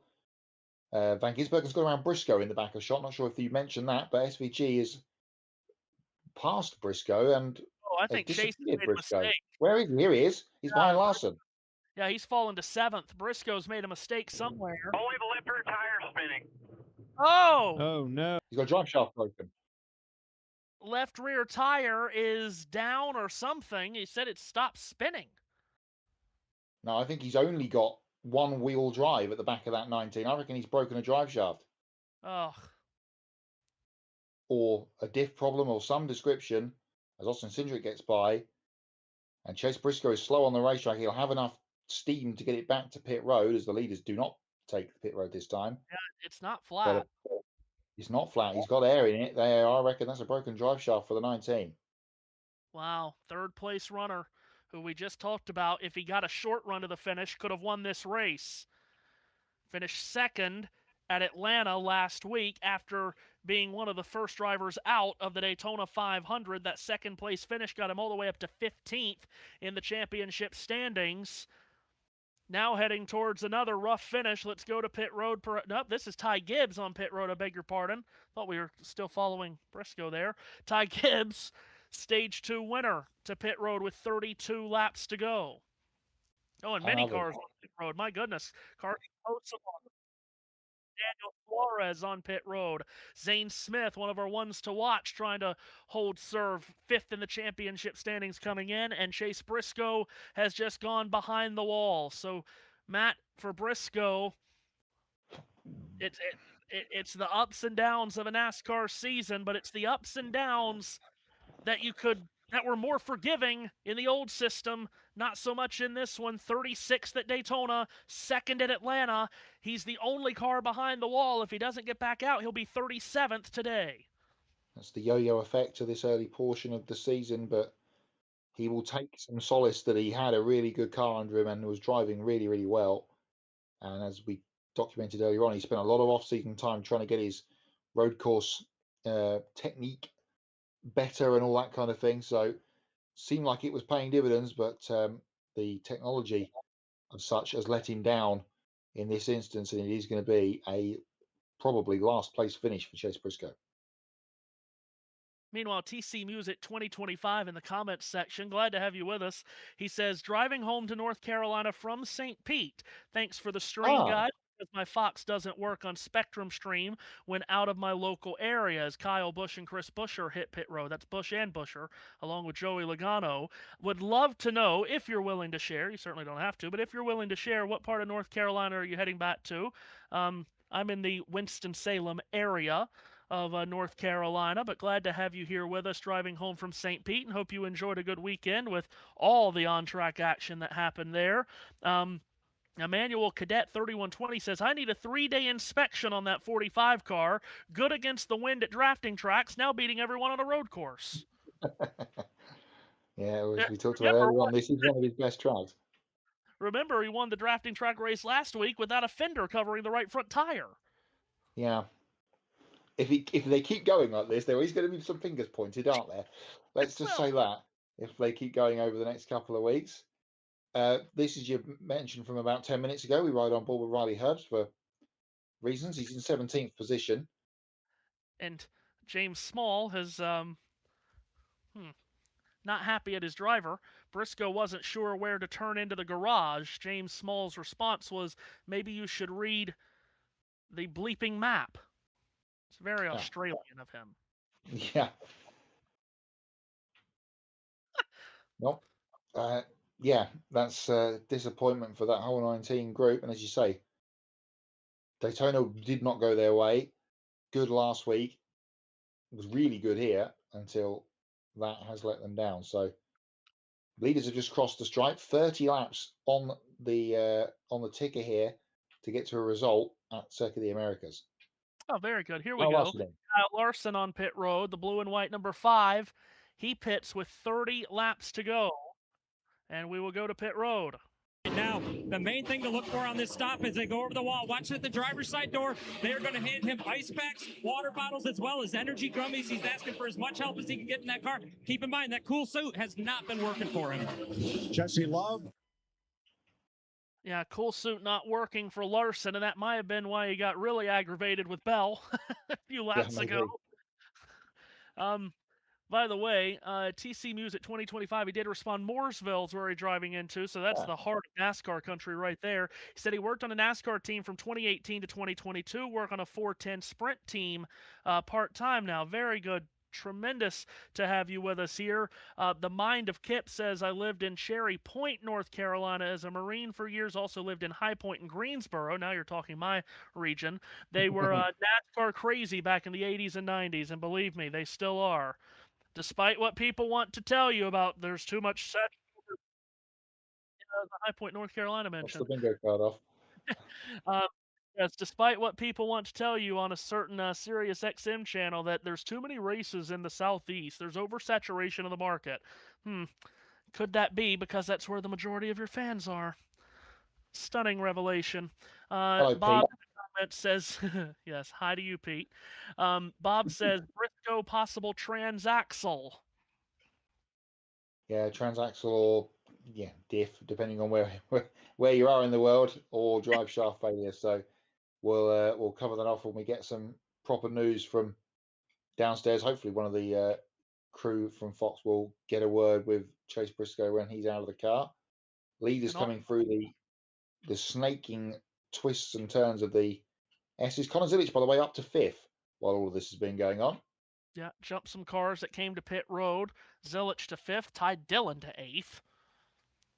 You want to talk about Jordan Bianchi? Don't let Ty Dillon be the highest finishing colleague car over Allmendinger on this race. My Also, God. ladies and gentlemen, if you're watching as well as listening, look at the top 10 in your running order. Yes. Plenty of bow ties at the front of this field at the moment. Oh my goodness, absolutely. Well, there's only 2 that aren't, and they're the Fords. We've had a few people out of the top 10 stop. And Briscoe, the highest running Toyota, now behind the wall. Now the highest running Toyota suddenly becomes Denny Hamlin in 11th, who, hasn't been worth a plum nickel on these road courses in the next gen era. Last road course win for Hamlin. Yes. Last road course win for Hamlin nearly 10 years ago, Watkins Glen 2016. That was the famous aggressive goes around Grand Prix at Watkins Glen that Hamlin ended up winning. And by the way, for all of the North Carolinians, my North Carolina brethren in the comments section, Matt just said wherever you are in the world, as you can possibly tell, there's nobody here else on this broadcast that is from North Carolina. Let's go to pit road.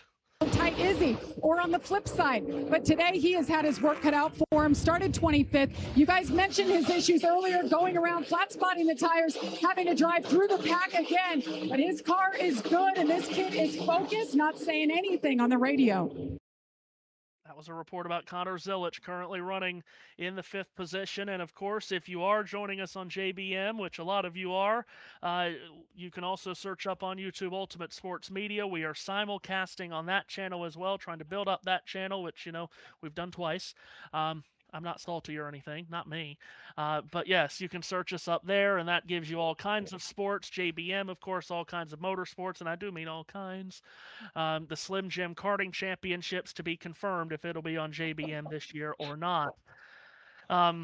Anyway, Connor Zilic, talking about him just chewing up the gap and passing cars left, right, and center, Matt. He has clawed his way to 5th and now to the back bumper of William Byron. My exhale just before there was him sideways coming through 6B. I thought Fox were going to go to a replay of that there as I was talking about it, but Speaking of Mooresville, just to confirm to you both as well, competitive tiddlywinks is coming to JB Motorsports next week. That's Will not you a be motor. also covering the world? You need to be covering the World Conquer Championships as well, Josh.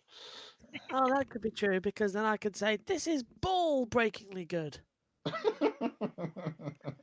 And of course, on Ultimate Sports Media, we'll have college basketball a lot this month as March Madness kicks off. The World Cup is coming up. It will be won by the United States of America. Interestingly enough, Iran might not compete in it anymore. Well, no, indeed so. That's that. Yeah. They're going to win that by decree, obviously. Yeah. You said it, not me. Tyler Reddick has started to leg it out a little bit, hasn't he, Matt? That lead on Ryan Blaney this whole run has been anywhere between 2 and 4 car lengths. Now it's about 7. Yeah, 1.5 seconds. in old money. Van Gisbergen in third, about 4.5 back from the leader, on a little bit of an island on his own. Now that he's got around William Byron and did so a few laps ago, of course, and then had Briscoe fall out of the way in front of him when he had his issue a couple of laps ago. So Reddick and Blaney won't be too far away from these guys who have managed to hang on here towards getting to what would be for them, unlike when we heard from Josh Sims about Christopher Bell, will be definitely for them their final pit stop of the day. If they can make it about 4 more laps, Matt, then they are putting themselves in a position where it's just about what they ran in stage 1 and 2.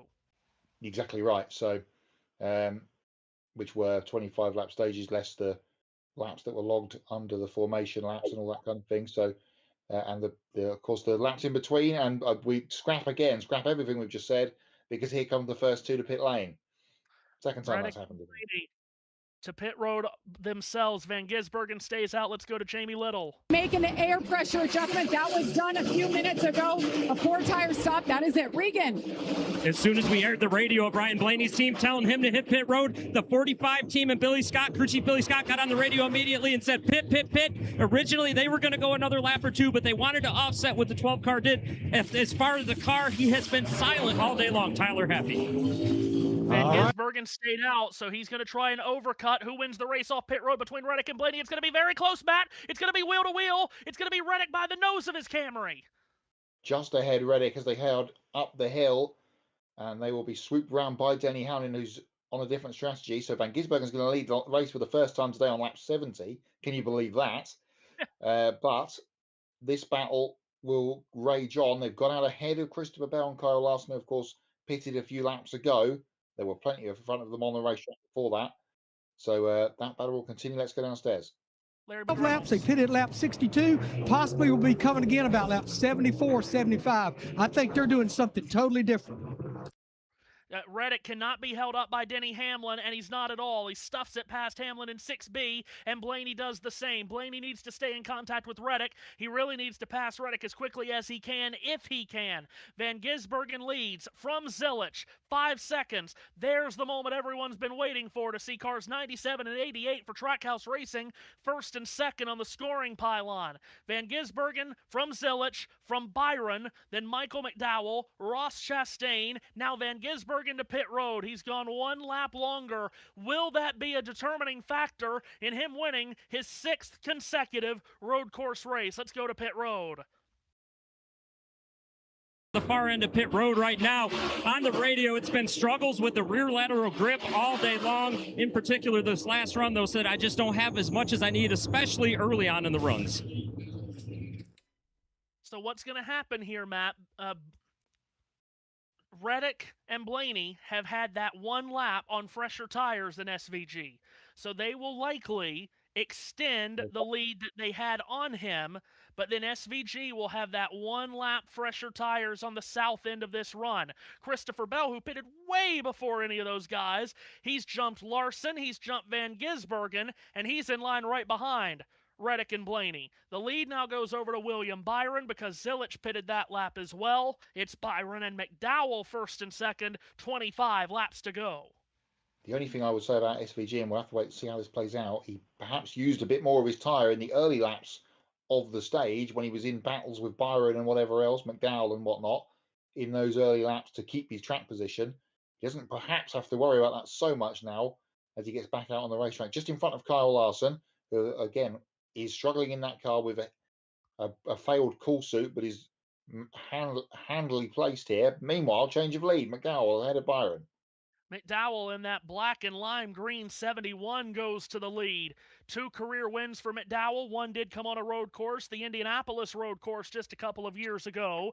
William Byron with a couple of road course wins on his resume. He's won at Watkins Glen and he's won here at COTA, and right now he's going to be on the COTA pit lane as he shoots across the track out of turn 19 from right to left. William Byron hits pit road, car 24, followed by the number 1 of Ross Chastain. Those 2 pit coming at 24 to go. Chastain made a huge amount of space there on the pit entry because he was nowhere near Byron as they came through turn 19, and then appears behind him as though if those 2 come to a stop. Here come the would-be leaders, Reddick and Blaney, up the hill. Alex Bowman, by the way, apparently not feeling well. He's told his team he doesn't know if he can make it to the end. He's got Apollo 13 going on there in the 48 car. He's not going to make it back. Meanwhile, McDowell leading by about 16 seconds. He's the leader, but not really, because he still owes us a pit stop now that Byron was second and got in. So it's going to be Reddick, Blaney, Bell, Van Gisbergen last in the top 5 once this cycle's through. And now listen, this is an off strategy from the 71 team. Remember how close they were to winning the Daytona 500 on a terribly off strategy just a couple of weeks ago when they made it 68 laps to the finish without a fuel stop, nearly snookered the 500 away from everybody. See if he can do it here. He's gone nearly 30 laps on this fuel run and set of tires, which is pretty impressive. That has to be the longest run of the weekend. No one ran that many laps in practice, of course, so that is the longest run of the weekend without stopping. But his last lap, Matt, was 3 seconds slower than Reddick and Blaney, who lapped in the 140s. McDowell was a 143.3. Ryan Blaney's got to be sick of looking at the back of that 45 by now as they head towards the final corner. McDowell stays out again to continue that run. He will not be downloading the Chumba Casino app. No, he will not. Other betting apps are available. So Blaney, yeah, he'll be eager, I'm sure, in the next couple of laps to try and find a way past Reddick, especially if the guys behind start to mow them down here in this stage. Nathan Troxel in the comments says, this is a strategy race. I'm here for it. Isn't it interesting how 2 weeks ago at Daytona was a big strategy race and everyone hated it? Now this is a big strategy race just in a different way, and everyone's going to love it. Do you love a good strategy race? And most of them are for 38 weeks of the year. Let's be fair. 30 plus of them probably are strategy races in one way, shape, or form. We've seen plenty of strategy to do with stage points today. Now we're going to get to see the strategy play out for the victory. Purple Rain 84. That's R-E-I-G-N. Purple Rain 84 says go SVG. Nathan says this is risky from McDowell. It is risky from McDowell, but they're not going to win the race any other way, and they're here to win the race. Even though, no playoff spot for winning. But this is a team that wants to win the race, Matt. I don't think they're worried about making the chase as of now. Now, if they get to race 18 or 20 of the year and they're 18th in points, maybe they can worry about making the chase. But so early in the season, I don't think that's a team that's worried about points or anything. They want to win. You say it's risky for McDowell, but if he continues to run on here and the caution does come out before he comes to the pit stop, everybody else will come. Right. Exactly right. JT, if you're listening, say that in my ear one more time.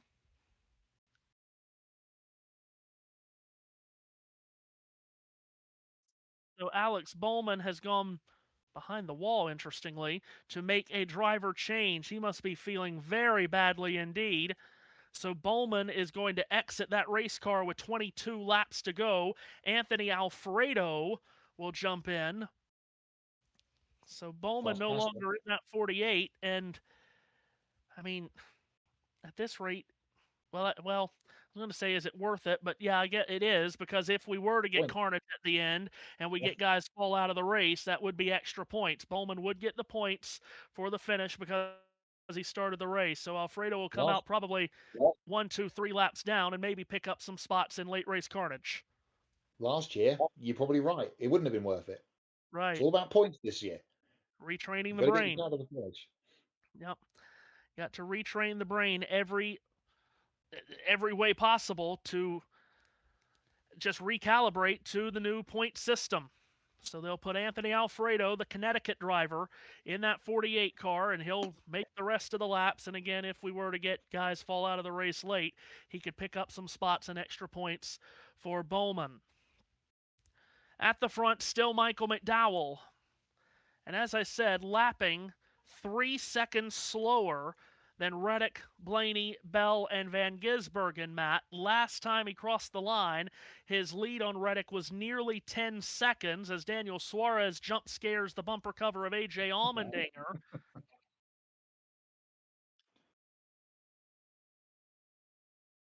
We'll see what it is this time. It's 6, Oh, and Ross Chastain. lost the right rear tire. This might be the caution that Michael McDowell needs. The right rear tire has come off of Ross Chastain. He's ended up in the gravel pit somewhere. He's driven out of it into the grass. corner. Caution Caution. is out. It was risky for McDowell, but the risk has paid off. This caution changes everything and puts Michael McDowell into a position where he can win this race. Ross Chastain has got it back to pit road. That was in turn 19. There's the wheel. The wheel! And it is come to rest in the gravel pit down there. Caution for incident for the first time in this race comes with 21 laps to go. That was very deep into the run, Matt, for that right rear tire to come off. Yeah, we haven't seen Chastain. He came in with Byron, didn't he? I seem to remember. Because I commented on how quickly he pulled him in the pit entry sort of area. Let's go to Larry. Under 20 laps to go, but you're right, middle of the field on back. They're going to come get 4 fresh tires. This is not what McDowell wanted. First caution. Really? I disagree with Larry there. And I love Larry Mack, and he's the best in the business. I disagree. He's going to be on fresh tires. And like you said, he could come out 8. Let's go to Jamie, because that's not Anthony Alfredo. Right there, Myatt Snyder is my pit spotter. He's been helping me today. Chad Knaus came up to him and me and said, is it okay if Myatt gets in this race car? And I said, absolutely. So here we are. So Alex is out of the car. Myatt now, he races in the O'Reilly series. He's going to get in Alex Bowman's car and try to salvage some points. Strange turn of events here. So I guess they couldn't. My guess is going to be they couldn't locate Alfredo because, we never had any kind of report earlier that this was possible. So Alfredo was not like Joey Hand earlier where it could happen. Yeah. So I'm assuming they probably just couldn't find Alfredo in time. Myatt Snyder's been on pit road helping Jamie. I hope that Anthony Alfredo was in his house and he had a phone call saying, "Where are you?" "Oh, no, I'm at home." It's like when Nico Hulkenberg got that call up to replace Lance Stroll at the Eiffel Grand Prix, and he was in Monaco eating eating a croissant or something like that. Something like that. He drove directly from Monaco to the Nürburgring. Well, this is unusual. I've never seen this. We saw Kyle Busch try to get. No, I'll correct myself there. We saw Kyle Larson rushing back a couple of years ago after that delayed Indy 500 race. He got his helmet on. He was ready to get in the car, and then NASCAR stopped the race. So let's regather ourselves while we're under this caution here, Matt, because I have seen some comments, and you're absolutely right. It is important to pit before the caution on road courses. You're absolutely right on that. But the situation here is McDowell has gone 13 laps longer than Christopher Bell, 7 laps longer than guys like Reddick and Blaney and Van Gisbergen. So he's going to have, thank you, JT, he's going to have a huge tire advantage on these guys, Matt. And like Larry just said, if everyone from 10th on back pits with him, McDowell can restart on fresh tires at or around the top 10. I see this being the better of the two options that could have happened to the 71. There's a high chance that some of the people that pitted not so long ago are going to come back here as well. Because had it just stayed green to the end and he pitted with 17 to go, he had spent so many laps on his old tires he would have come back 20th, and everybody would have been strung out. Now he might restart 20th, but he'll have everyone in front of him and on fresher tires. So I mean. Well, of the two options that could have happened, this is the better one, I think. Again, I still believe there's going to be some extra people come to the pit lane here that we didn't expect to come. Take some tyres. And also worth mentioning, more than likely. Here we go. Let's see. More than likely, this will not be the last restart. Oh, look at this now. Blaney, for instance. Here he comes from second. He fakes it. Oh, Blaney faked it, but Bell is in. Larson, Gibbs. Oh, my goodness, a bunch of people following McDowell in. Best case scenario for the 71.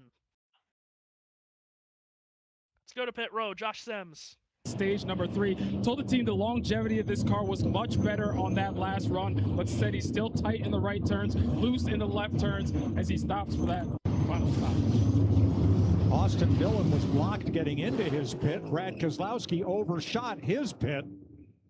A lot of drama here in the pit lane. McDowell's going to win the race off of pit road from Bell, Gibbs, Larson, Busch, Buscher, Keselowski, Allmendinger, and that's all my eyes could see from 500 feet away on the camera. And the lead will be turned back over to Tyler Reddick. Oh my God. Matt, could we have set this up any better ourselves? This restart will be Reddick, Blaney, Van Gisbergen, Zilich on the first 2 rows. All with older tyres and the guys coming from behind them. And where will McDowell cycle out at is the question. How many stayed out? We will wait for timing and scoring to recycle and tell us where McDowell is. Long stop here for the 6. Brad Keselowski still sat in his box. Nathan makes a good point. We had a tire come off in the IndyCar race and now the Cup race. Yes, Scott Dixon lost the right rear, I believe it was, and Ross Chastain just lost the right rear. That was quite funny for when Dixon lost it as well, because it was just after the pit stop and it just sort of ran past itself. So the nut came off, and then all of a sudden, Dixon, as I said in commentary, it's always alarming when your own wheel overtakes you. Indeed. I've got Michael McDowell running in 12th, but I don't think timing and scoring has fully reset itself yet, as you say. No, they got to the end of the pit lane before the end of the queue of cars on the racetrack, so that would have had to have been adjusted. But again, if it's in the teens, that's good. Yeah. So 9th up have pitted, correct? I think it's more than. Well, now everybody's good on stop. Nobody has to stop again, if that's what No, you're they're asking. good. Yeah, they're all good. It's just I'm worried about. We know tire degradation plays a massive factor here, and especially because this track is built mainly on like swampland. So you see it a lot in MotoGP, where there's bumps in certain sections of the circuit, and it just throws the car around at weird angles, and it throws the bikes around as well. Formula One's had issues here, MotoGP, NASCAR's had issues, World Endurance Championship, so much so that they have repaved certain areas of the circuit. But this is an ever-growing marshland underneath the track, so it's never going to be 100% billiard smooth anymore. So for a NASCAR to hit that, you're going to be jumped up in the air, you're going to be putting spots on some of the tyres in different areas. It's not the best situation, and if you've got slightly older tyres lugging it through, as we see here, the 16, 17, 18 chicane, that's a long time turning to the right before you've got to flick it left for the last 2 corners, and that is never, ever going to be a good thing. And to add to your laundry list of people losing wheels this weekend, Marc Marquez didn't quite lose his wheel, but he damaged the wheel in the Grand Prix this morning in Buriram and had to retire with a broken rim. Now, in all my years commentating on scoring. MotoGP, I've never seen that before. Timing and scoring on. Yes, timing and scoring is recycled. Michael McDowell, 15th. I think that's a great position for him on fresh tires, much fresher than everyone else's. By the way, as you continue to look at timing and scoring on your screen, ones to watch, Matt. Zane Smith, 6th. Yeah. Only Haven't 3 mentioned his name all drivers. day. Yeah, only 3 drivers have finished top 10 in each of the first 2 races of the year. Of course, Reddick's won them both. The other 2, Darrell Wallace Jr. and Zane Smith. Smith running 6th, Wallace down in 24th. He told us last week to pray for him. You're seeing why. He'll come back to life next week at Phoenix. Will Darrell Wallace Jr., which is the next trip for the NASCAR Cup Series, as we've been saying all day. And if you haven't heard that, we'll be on again next weekend between all of us in various forms for IndyCar Saturday afternoon and then the O'Reilly race. at Phoenix, and then the Cup race on Sunday as well. I'm just trying to have a look to see what the data was. Yeah, Reddick's gone low. That's going to be critical. He can control that inside line to turn one. Let's face it, we were all thinking, oh, SVG is going to get up there, but it's going to be Tyler Reddick, isn't it? He's going to do the first 3 in a row. No driver has ever won the first 3 races of the season. The last driver that had a chance to do it was Matt Kenseth in 2009. He won the first 2 races at Daytona and Fontana, and then in the 3rd race of the year at Las Vegas, he blew an engine on lap 6, and after winning the first 2 races of the year, he finished last in race 3. Before that, in 1997, Jeff Gordon won the first 2 races. He finished 4th in the 3rd race at Richmond. That's the closest anyone has come to winning race 3 of the season after winning the first 2, was Gordon in 97. You don't need to look it up because we just did. Just before they come into it, some NASCAR fans have gone around who also attend the Formula One Grand Prix here as well, and they've put on Twitter, at DA Other Ship has put, oh, hell no, they circumcised COTA when they show the track map, so that's quite funny. Anyway, here we go, boys, over to you. Toyota Camry pace car peels off. This is the first caution for cause of the race. It might create a cacophony of cautions from here to the finish, you never know. Reddick, Blaney, Van Gisbergen, Zilich. The 4 best cars here for most of the day start first, second, third, and fourth. Green flag up in the air. Reddick and Blaney stride for stride with each other, door to door, nose to nose, up this front straightaway into turn 1. Shane Van Gisbergen goes defensive into the corner. He gets rubbed a bit by a car to his right and now getting turned around on a restart again. Connor Zilich. This time, it's him and Zane Smith that go spinning. Cars scatter left and right to get by. Through the S's, Shane Van Gisbergen loads it up around the outside of Ryan Blaney and makes the pass for second. Van Gisbergen to second, now looks at the back bumper of Tyler Reddick. Great move from SVG down the hill. And he gets around Blaney around the outside of turn number 2. So this is the highest. Well, yeah, he led a lap earlier, but that was in the pit cycle. This is the highest he's led all day, kicking up the dust as they come out of 6B. Riley Herb's in the back, a shot trying to make some moves against Chase Elliott, who's not been in the top 10 all day either. Meanwhile, Michael McDowell on fresh tires. He's picked up a couple of places already. He's right behind the legacy cars. John Hunter Nemechek and Eric Jones will keep an eye on the 71. Up front, it is Reddick from Van Gisbergen, from Blaney. That's the top 3. Then William Byron 4. Denny Hamlin, the highest up. We've seen him all day long in 5th. But it's Tyler Reddick trying to make history. Shane Van Gisbergen trying to make history. On 2 different fronts, these historic drivers trying to make historic feats.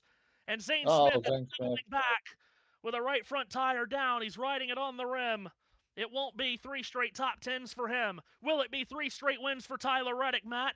We've gotten all jazzed up and excited because it is exciting times, but a reminder as they come to the line, 16 laps to go, a lot of racing still left. And Reddick put a huge gap into SVG coming out of the final corner there. And there is your Michael Jordan spot for the day. He is here. We mentioned it earlier on. Will he be here this weekend? Well, he was here yesterday, and he's here again today, watching his man again leading the race and seeing if he can complete that historic run. A little bit further back in the top 10, Christopher Bell, Denny Hamlin, and Chase Elliott having a bit of a squabble there coming down towards turn 2. Front 4 have got themselves strung out a little bit here. Reddick from SVG, from Blaney, from Byron. Small gap back to Hamlin. Herbst breaking into the top 10 on this restart as Chase Elliott gives a shove to Christopher Bell in 6A, stays in behind. Connor Zilich dropped back to 31st. We told you would pay a major penalty if you have an off late in this race with all these cars still in the lead lap. Zilich 31st, Zane Smith 34th, and on pit road to change that right front tire that was down. Michael McDowell makes a pass going into turn number 12. Couldn't tell who it was that he got by, but he got by somebody to make up a place on his fresh tires. Up front, Reddick from Van Gisbergen trying to kick away from Blaney a bit, but Blaney sticking strong to the bumper cover of the 97. McDowell all over the back now. Yeah, the 2 black and green cars together, and McDowell right up underneath the spoiler of young Riley Herbst here coming through 18. And now As the we go to a restart, replay of Matt, the we're getting restart. a replay of it as we'll follow McDowell passing Herbst. Well, Zilich just got blindsided because Zane Smith got bowled into from 2 cars to his left. Yeah. Typical COTA restart turn 1 kind of accident, wasn't it really? Oh, was it Hamlin that got into the back of Hamlin into Byron, who then in turn hit Zane Smith into the back of Zilich? So there was mentions about go bowling yesterday in the Grand National race. It's happened again. Strike out Denny Hamlin. So Zilich, twice today, has been bulldozed out of the way in turn 1 on a restart. We stay green through all of that. 15 laps to go. Tyler Reddick and Austin Cindric on pit road. Cindric with a problem in the 2. Hits pit road. Just want to quickly ask something as well. We've seen SVG running in this race, and he's got a wheel on the grass exit of turn 6B, but I have not seen anything of SVG today that tells me that he has got a competitive car underneath him. He's in second place right now on strategy. He's not there on race. Tyler Reddick has been there on race pace. He's been there on tyre data, strategy, everything. Reddick is the best bet here, and you can see he's already pulling away by 9/10 of a second, and I've got a feeling SVG might start to fall back. Well, Matt, he hasn't shown anything this weekend that he has anything for the 45 car, but if he can stay in his rearview mirrors over these next 14 laps, he can get a mistake out of him. Let's go to Larry first. 25. Average of the last caution, actually 13 laps to go, which would be about 2 laps from now. But with that said, we've had late race cautions because in those 4 races, 2 overtime finishes. Back to our previous conversation, Matt. Shane is not better than Reddick or Blaney today, but he's on par with them, I think, and he can force a mistake out of them. Yeah, at the moment he's doing defending work against Blaney coming from behind as he tried to get up the inside there at turn 1. Reddick's actually scampered away to about a second here. So I think if this stays green, and that's a big if, this is all going to be about tyre conservation between these 3 or 4 at the front here. McDowell on his fresh tyres is only 5 seconds away, and he's in this little group here. He's stuck behind Hamlin. He's just about to make a move on Denny, by the looks of things, down the inside to turn 6 as it cut out of frame. Yeah, McDowell in 9th, trying to take 8th. As RFK cars get close together at 6A, Buescher and Prix will go side by side in a battle that we really just don't need to be seeing right now. I'm sorry to RFK and to Ryan Prix and Chris Buescher fans, but this is not the battle we should be watching as close as it is, along with Cole Custer, Joey Logano, Jesse Love, and Kyle Busch. We've mentioned Jesse Love 5 times more than I thought we would today because we've mentioned him 6 times. But he is falling through traffic here as Kyle Busch gets alongside. Those 2 are teammates for the day, of course, Love and Busch. Love, the reigning Grand National Series champion. Kyle Busch, who has been up towards the front as much as we thought would be. So meanwhile, a penalty on Eric Jones in the 43. He came to pit road, had too many pit crew members over the wall. We have now been stuck on the battle for 2011th for far longer than we need to be. I'm trying to talk through it so I can tee up Matt for something, but they continue this battle. Kyle Busch gets into the there you go. And Love spins Buescher. That's Busch into the back of his teammate for the day, Love. It spits out Buescher. We stay green as Buescher gets back going. 17 Love. Brewing. Well, that's 33 Love rather than. Yeah, you could feel and see that was going to happen at some point between one of those guys in that group, and it's Chris Buescher that gets the raw end of the deal. Finished on the lead lap in the last 40 road course races, still on the Kyle Busch radio. Oh! And meanwhile, Todd Gilliland gets shoved into the tire barrier at 6A. He gets passed by 4 cars. Prix went by him. Custer and Logano went by him. Busch is still there. Here comes the official olive oil Ford of Keselowski. Busch on the inside of Cole Custer. Joey Logano pretending he's on a super speedway and trying to block both the lanes here. He's done his best job of it so far as they come through the right-hander in the middle of the stadium. Not missing anything at the front, although Van Gisbergen has closed Reddick down slightly. while we've been watching this madness going on back here, the Grand Prix of 33rd place on back. My God, you are right. This looks like a super speedway just happening on a road course. 2 and 3 wide and bumping and boring. And my goodness, what madness. We don't need a full screen commercial of it all, though, do we? This is a replay. Priorities. Priorities, please. On what matters with 13 laps to go. Now 12. Why is it always Kyle Busch getting right late on the brakes of people in these road courses? That's about the 6th time I've seen him do it in the last 2 seasons. Finally, here are the leaders. And as Matt mentioned, Van Gisbergen has gotten the rod and reel out and started to pull Reddick in just a little bit. He started to leave Blaney and pull in Reddick. Through the S's they go.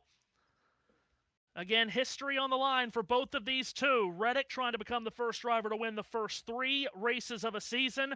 Shane Van Gisbergen trying to become the first to win 6 straight road course races since Jeff Gordon, who went on that run from 1997 to 2000.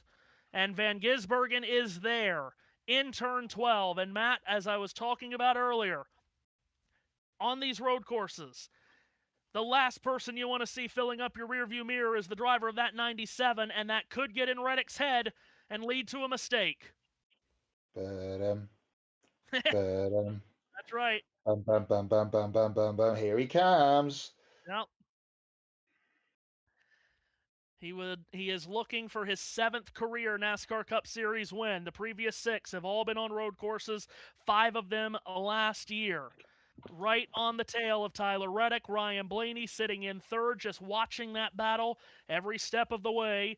Byron 4th, Bell 5th, Ty Gibbs has climbed up to 6th. Michael McDowell on his fresh tires has just passed Kyle Larson, and so that puts McDowell up into 7th. Not making the progress that we thought he would make.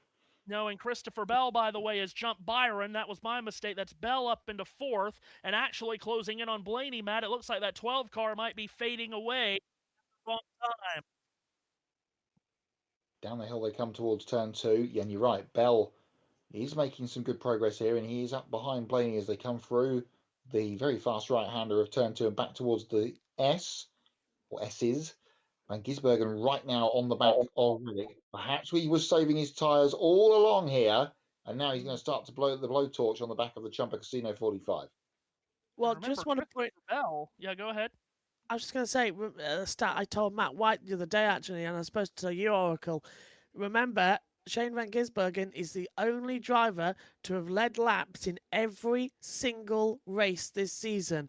Now, you might be thinking, yeah, but Tyler Reddick's won the opening 2. Oh, no. You've got to remember, SVG led at Bowman Gray and led the Jules at Daytona. In every race so far this season, SVG has led laps. And he has led a lap today during a pit stop cycle. Awesome.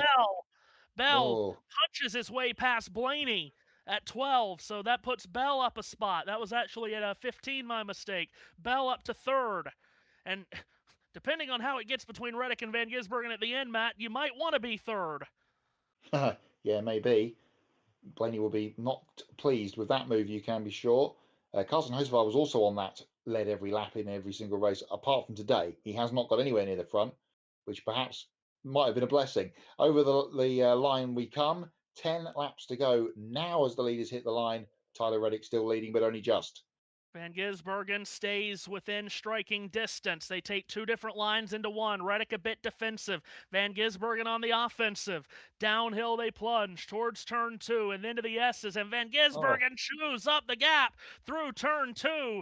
Tyler Reddick's going to have to drive a masterful final 10 laps here if he's going to stiff arm the road course master away. Van Gisbergen right behind him heading to 6. Will he try to outbrake him here? No. He'll follow Reddick in his tire track. Now the quick jaunt from 6A to 6B.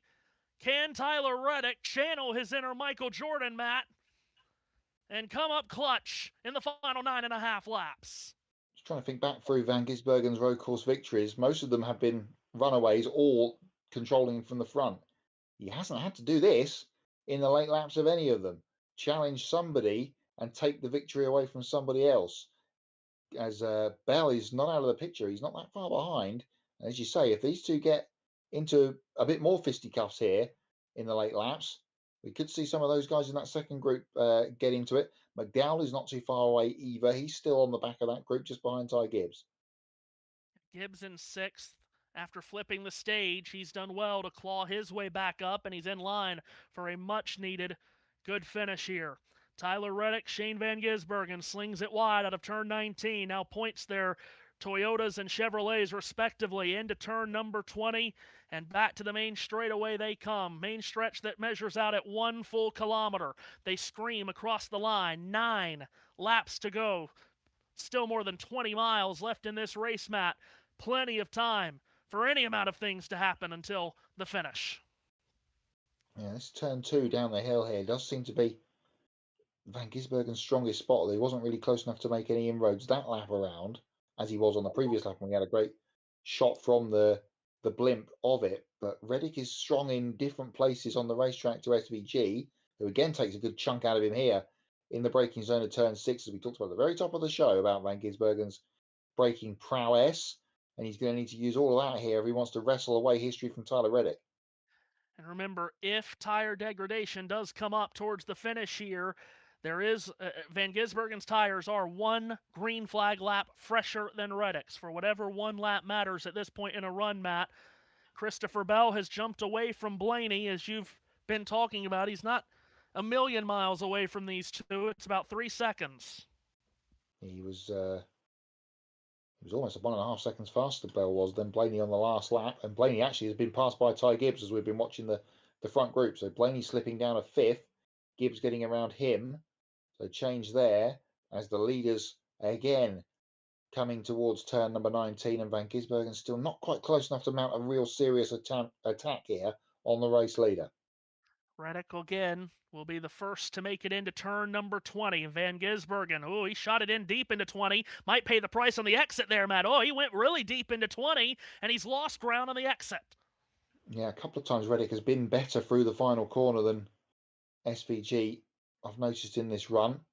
As I said, there's different strengths and weaknesses to both the either drivers or cars, or the combination of both. And that is playing out with the ebb and flow. And they don't want to ebb and flow for too long, because there's a yellow 20 car looking to see if he can back up from last year and win this race. Yeah, Bell faster than Van Gisbergen that last lap. In fact, he was faster than both of them. He was faster than Van Gisbergen by 1.5 tenths. He was only faster than Reddick by 2/100ths. So Reddick just inching it out little by little. Bit of a bobble out of 6B from Reddick, but then Van Gisbergen did the same. Dumped those right side tires off onto the grass, did Shane. He's going pretty deep here into 12, Shane is. You do make a good point. All these road course races that he's won in the Cup Series, he hasn't had to chase someone down in the final laps. Does that change the geometry of how he wins this race today? I think it does, especially for a 45 car. Matt, that I really did not think he was going to win this race after stage 1. He dropped like a stone in stage 1, but they have made that car better, obviously. Approaching that traffic.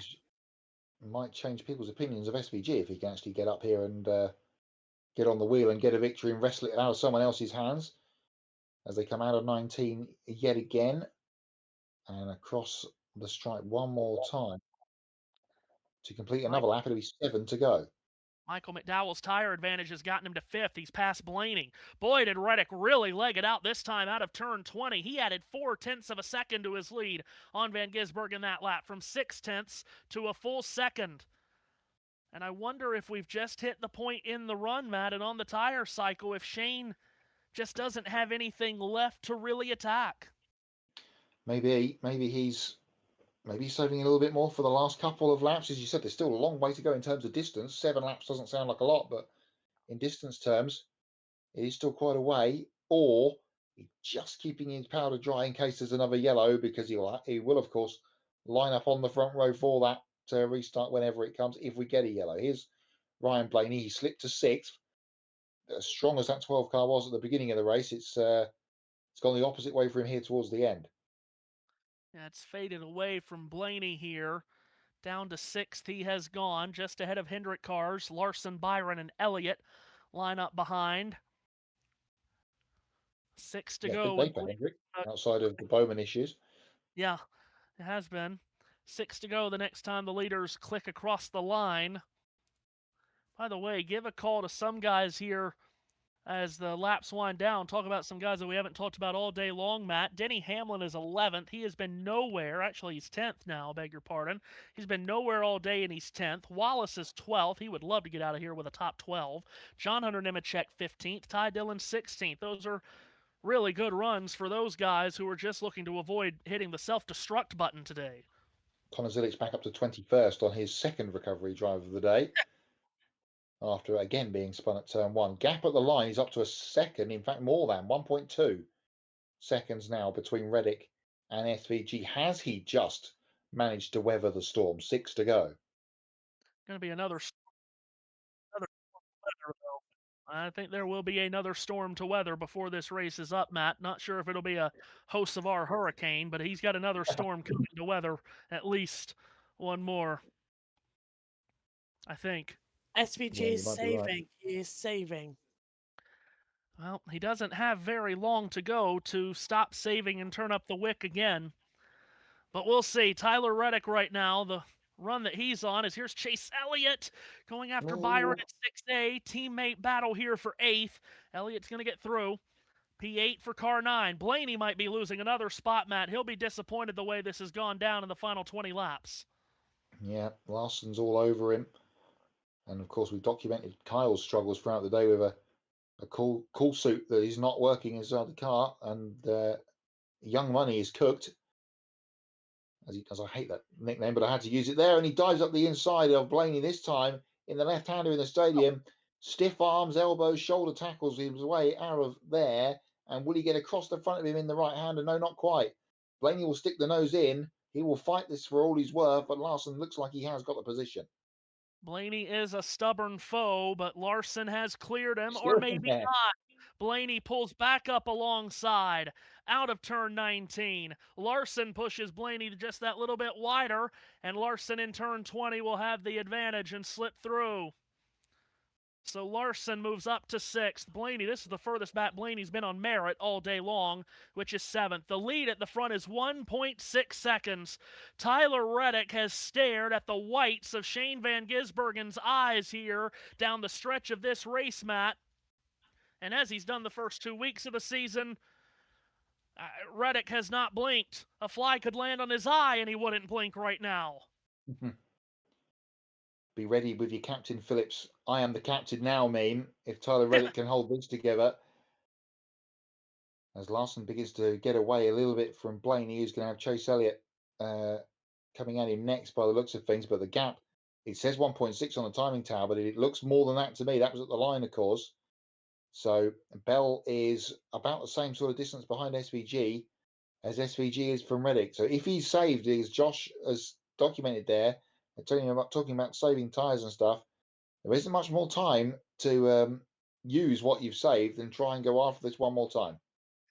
Yeah, if he has one more attack in him, I'm not sure the car and the tires have an attack in him, Matt. But, again, could Reddick make a mistake? The answer to that is yes, because Reddick is on tires just as old, actually 1 lap older than Shane. And all it would take would be one mistake from the 45 to let the 97 and the 20 back in. But we're so deep into this run and on the tire cycle, Matt, I think it's a race of who makes a mistake or who doesn't. 4 laps to go. Yeah, maybe one little tire lock up here at the top of the hill or into 12. Maybe a brush with one of the tire stacks through the S's. Maybe perhaps. All things that Tyler Reddick, all the pitfalls and potholes that he's got to negate here through the last 45 laps to win again for the 3rd time this season. Added 0.3 to his lead on that last lap from 1.6 to 1.9. Then it's another 1.9 back to Christopher Bell in 3rd. Ty Gibbs runs 4th. Michael McDowell 5th, better than he would have been had he stopped under that last green flag run and let it just cycle out. McDowell heading towards the top 5. We'd like to think we know what we're talking about. Yeah, we try to. Doesn't always happen that way, but we do try. And Kyle Larson with a heroic effort today, running 6th without a cool suit for the majority of this race. Temperatures in the 80s here in Austin, Texas today. And when you're in this car in this kind of heat with no cool suit, my goodness, Just feels like one of those days in Darlington, South Carolina on Labor Day when it's 102 degrees in the shade and there is no shade. Reddick coming around to 3 laps to go. And SVG's just been told to push, push, push. I don't think he can. I don't think he can. I think he's gone. Tires that are bolted on that car will allow him to push. Reddick has legged it out on this lap again. We'll see what the margin is when they cross the line.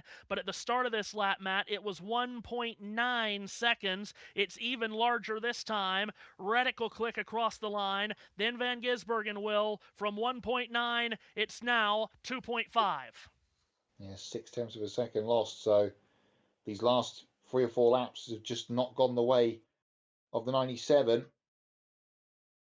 And he's just got to really try and hold on now to make sure that Christopher Bell doesn't get within pouncing range over these last couple of laps. Shout to Ty Gibbs, 4th place. We talked about how well he went at Mexico last year and stage 2 winner.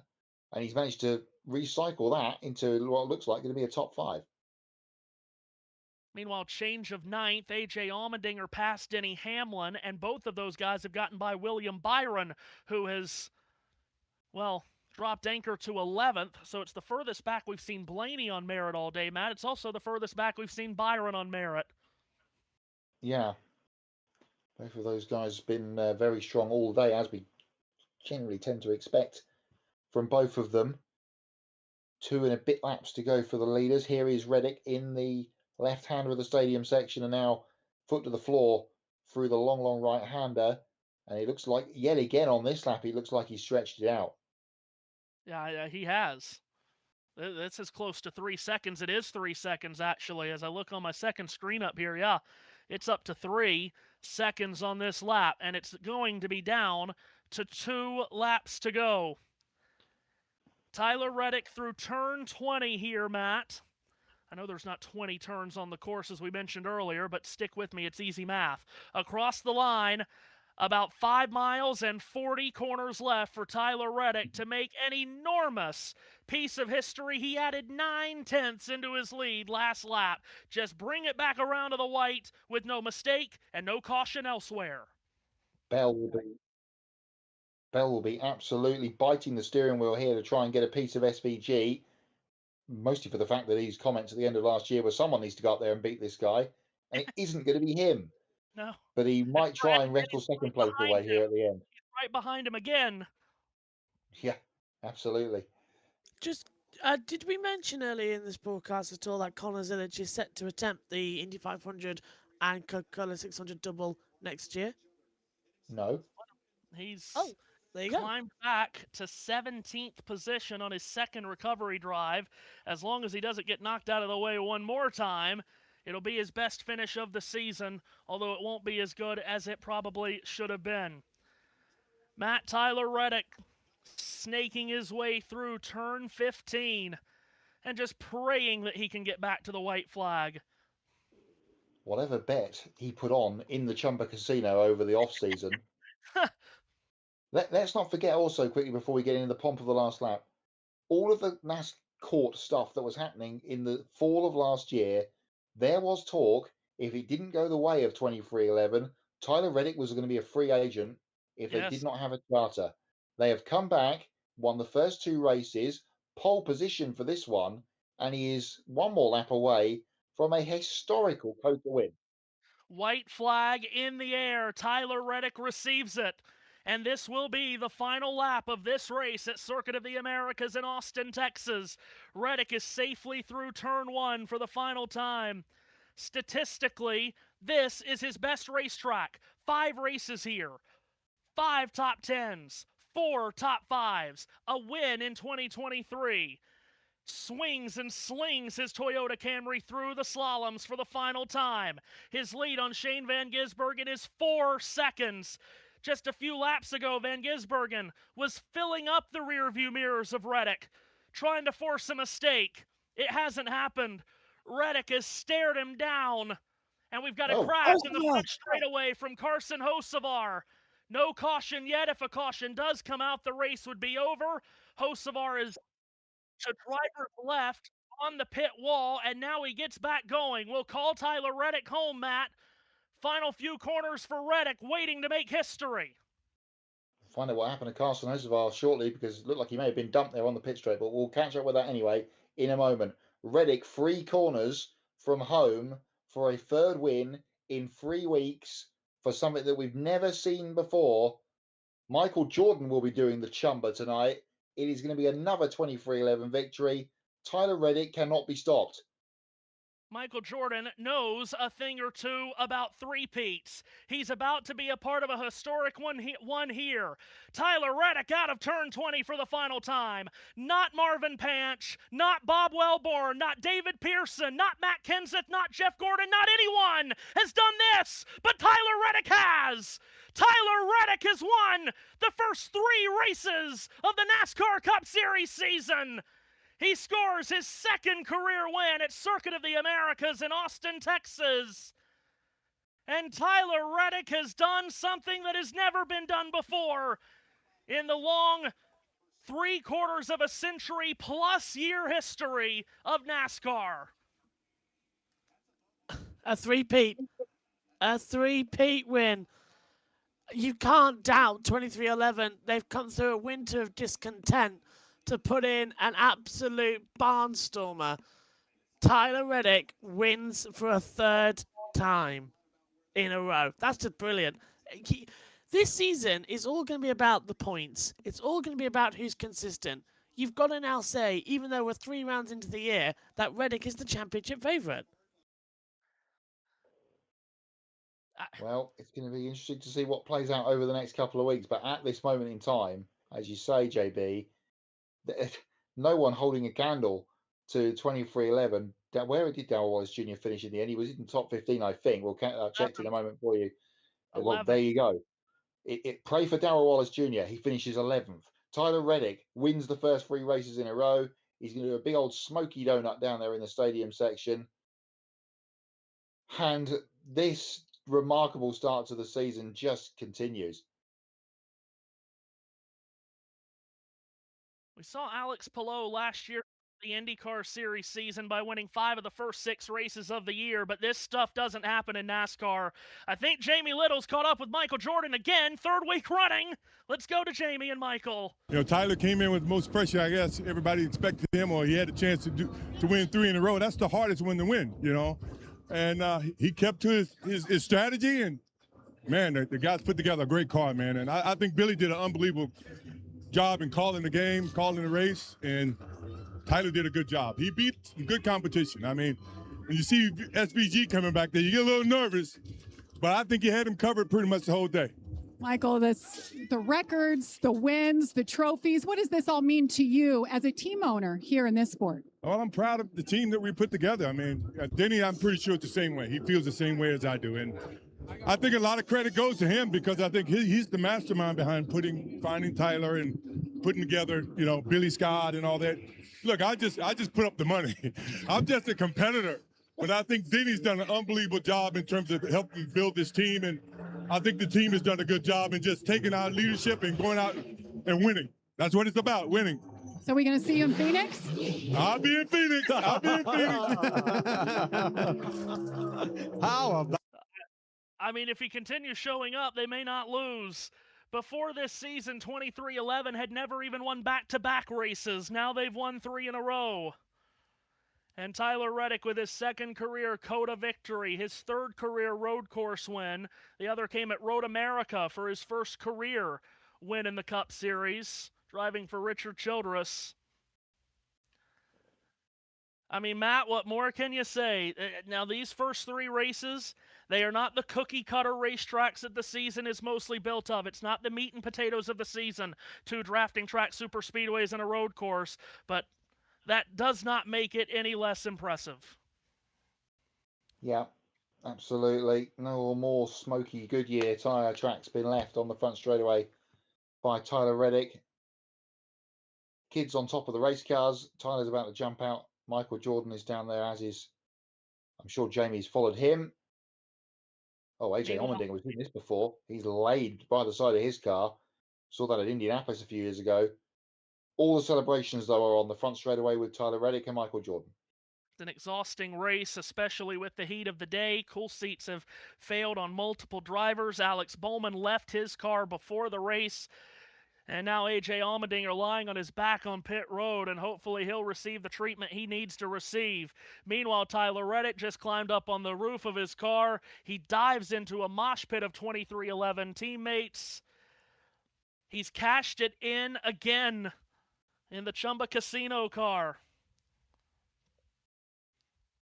Tyler Reddick heading to victory lane. We will try to keep you updated with the happenings on pit road with A.J. Allmendinger. Hopefully Kyle Larson's okay too. Obviously both of those made it to the finish in the top 10. Larson 6th, Allmendinger 9th. And hopefully they are okay. There's Rookie. Oh, there's Rookie. And we'll go down to hear from our race winner again, Tyler Reddick with Josh Sims. No one has ever won 3 races to start a year. You make history here today. What does that mean to you? It means the world. Yeah, you know, it's so fitting. You know, we get going at the end there, and I'm leading, and there's SVG, the guy I've been trying to beat for a while now, and just you know, to be able to outlast him there and hold on for the win is it's incredible. We just really proud of the Chumba Casino Toyota Camry. Everyone at 2311. We worked really hard. We did not like getting beat like that at road courses, and it's one race, but it was so important. You know, so fitting that we were able to get 3 in a row and make history. Bring me through those final laps, because you talk about being able to hold off SVG, who's one of the best to do it on road courses. What were the nerves like, and what were you telling yourself in that moment? Yeah, just trying to remember everything that I knew was going to be important there at the end, and just tried to minimize the mistakes. Shane is that's what he's so good at, man. He does not make mistakes, and I certainly made a couple, and just doing everything I could to just manage the gap and just stay away from him, if you know what I mean. If I let him get close enough, it was going to be probably hard to hold him off. Tyler Reddick with a 3-peat to start the year.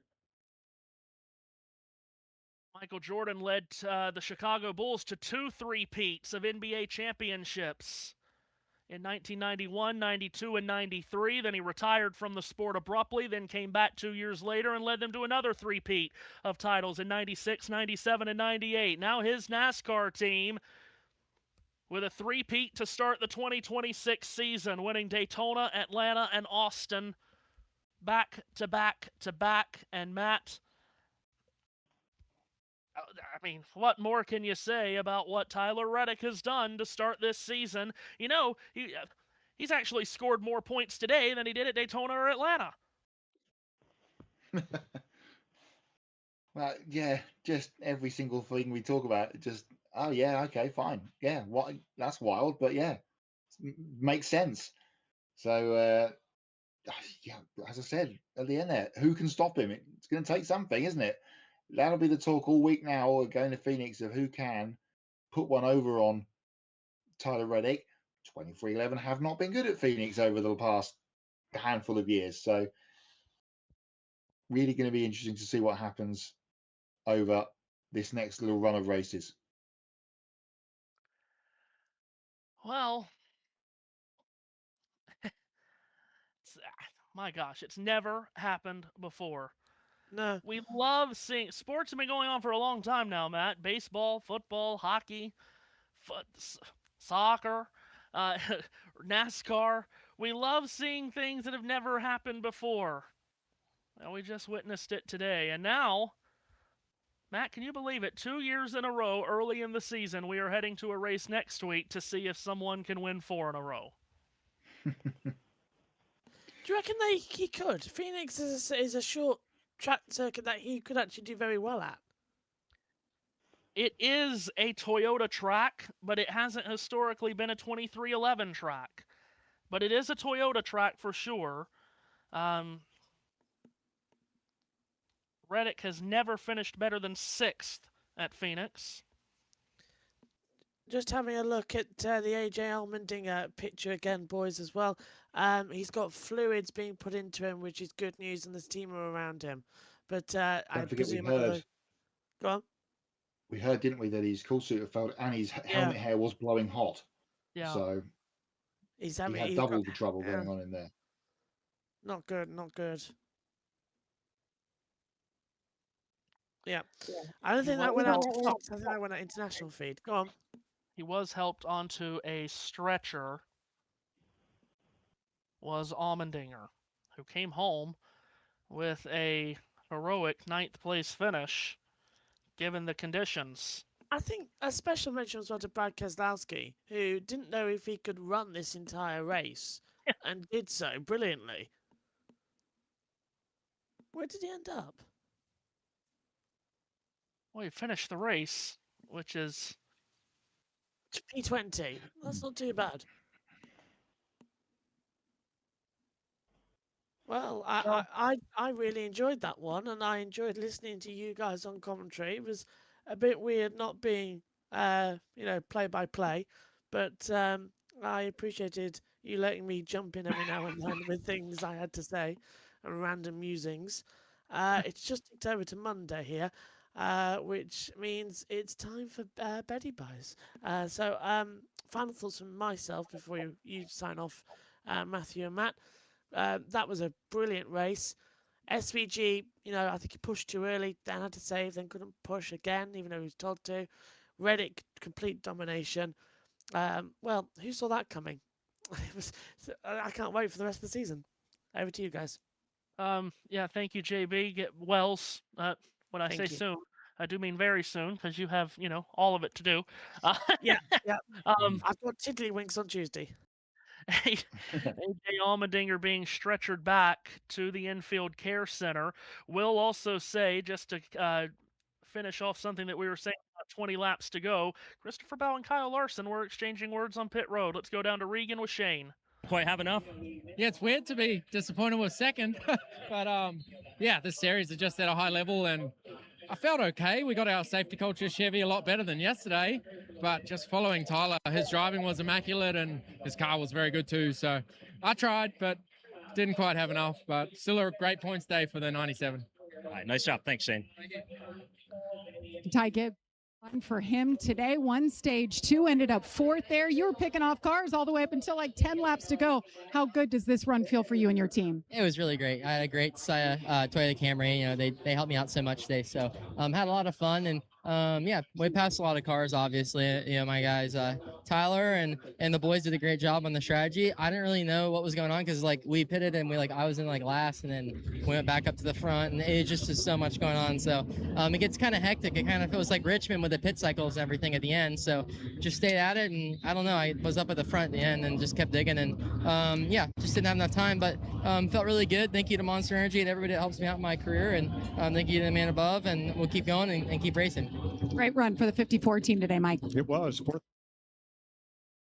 Yeah, Ty Gibbs, 48 points scored today, Matt. In the first 2 races of the season combined, he had scored 17.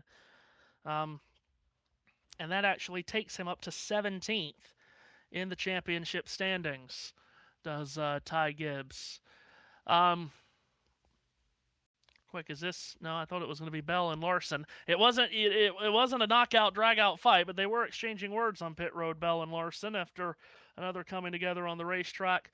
We're going to get out of here quickly because, as JB mentioned, it is past midnight in some areas of the world, and we will have an update of the championship standings. I know that's something that we haven't done very much early in the season, but of course this year we now have to start talking about points, and we will do it here, as here are the championship standings after 3 races. Still, it's 23-11 at the top, first and second.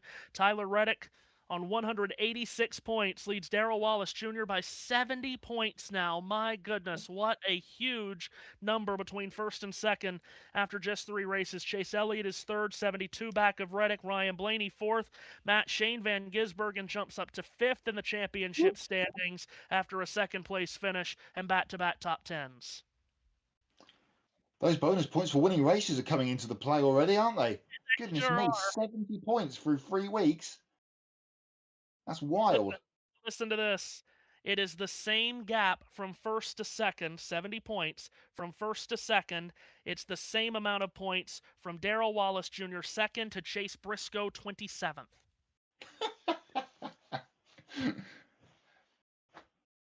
Wow. Nothing is not competitive. Yeah.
minute there. What more did you need as it got down to the finish? Yeah, I mean, I got that great restart on new tires, and I'm like, I'm in position here, baby. We're gonna go do this. And then, yeah, I just stalled out. And all race long, whenever I was on equal tires with guys, I was falling backwards. So strategy worked out. Super thankful that Adam Stevens called a really good race, got us on offense, got me a tire advantage over the field, and then I was able to salvage a good finish out of it. So. Yeah, it was an off-road course race for us. Normally we're stronger than that, and got saved by some newer tires. And nice job, thanks. On-air production meeting, JT, wherever you found that, if you could send that to me as soon as you have it at the end of every race, so we can get it on screen, because we do need points after every race, especially as the season gets older. It is past midnight in some places. Matt, final thoughts as we say so long to Texas and we head to Arizona next week, and change the time, by the way. Yes, indeed so. Yeah, really good race.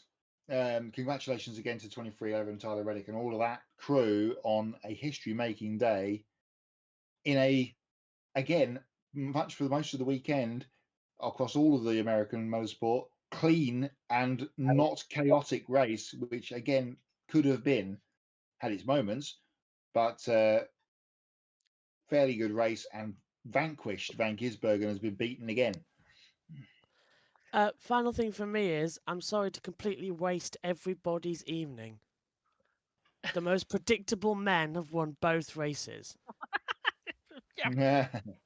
I mean, I could have taken them both off and not, and just been completely fine. But this is, I mean, come on.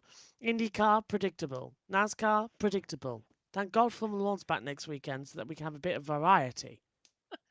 Oh, hang on a minute. Yes, that's what everyone said about Formula One for so long. That's the series that gives you the variety, sure.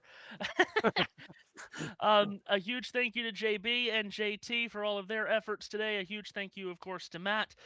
This was fun as always. We will head to Phoenix next week. We'll be on JBM and, of course, USM as well. Do subscribe to the Ultimate Sports Media channel as well. You'll get all of this with racing plus other sports. If you haven't subscribed to JBM, absolutely do that, because no channel anywhere in the world covers more racing than this channel. No person in the world watches more racing than Matt White. This was race 95, I think, for him. I think for me, sporting event 115, if I'm not totally mistaken. I can't tell you off the top of my head. Very good.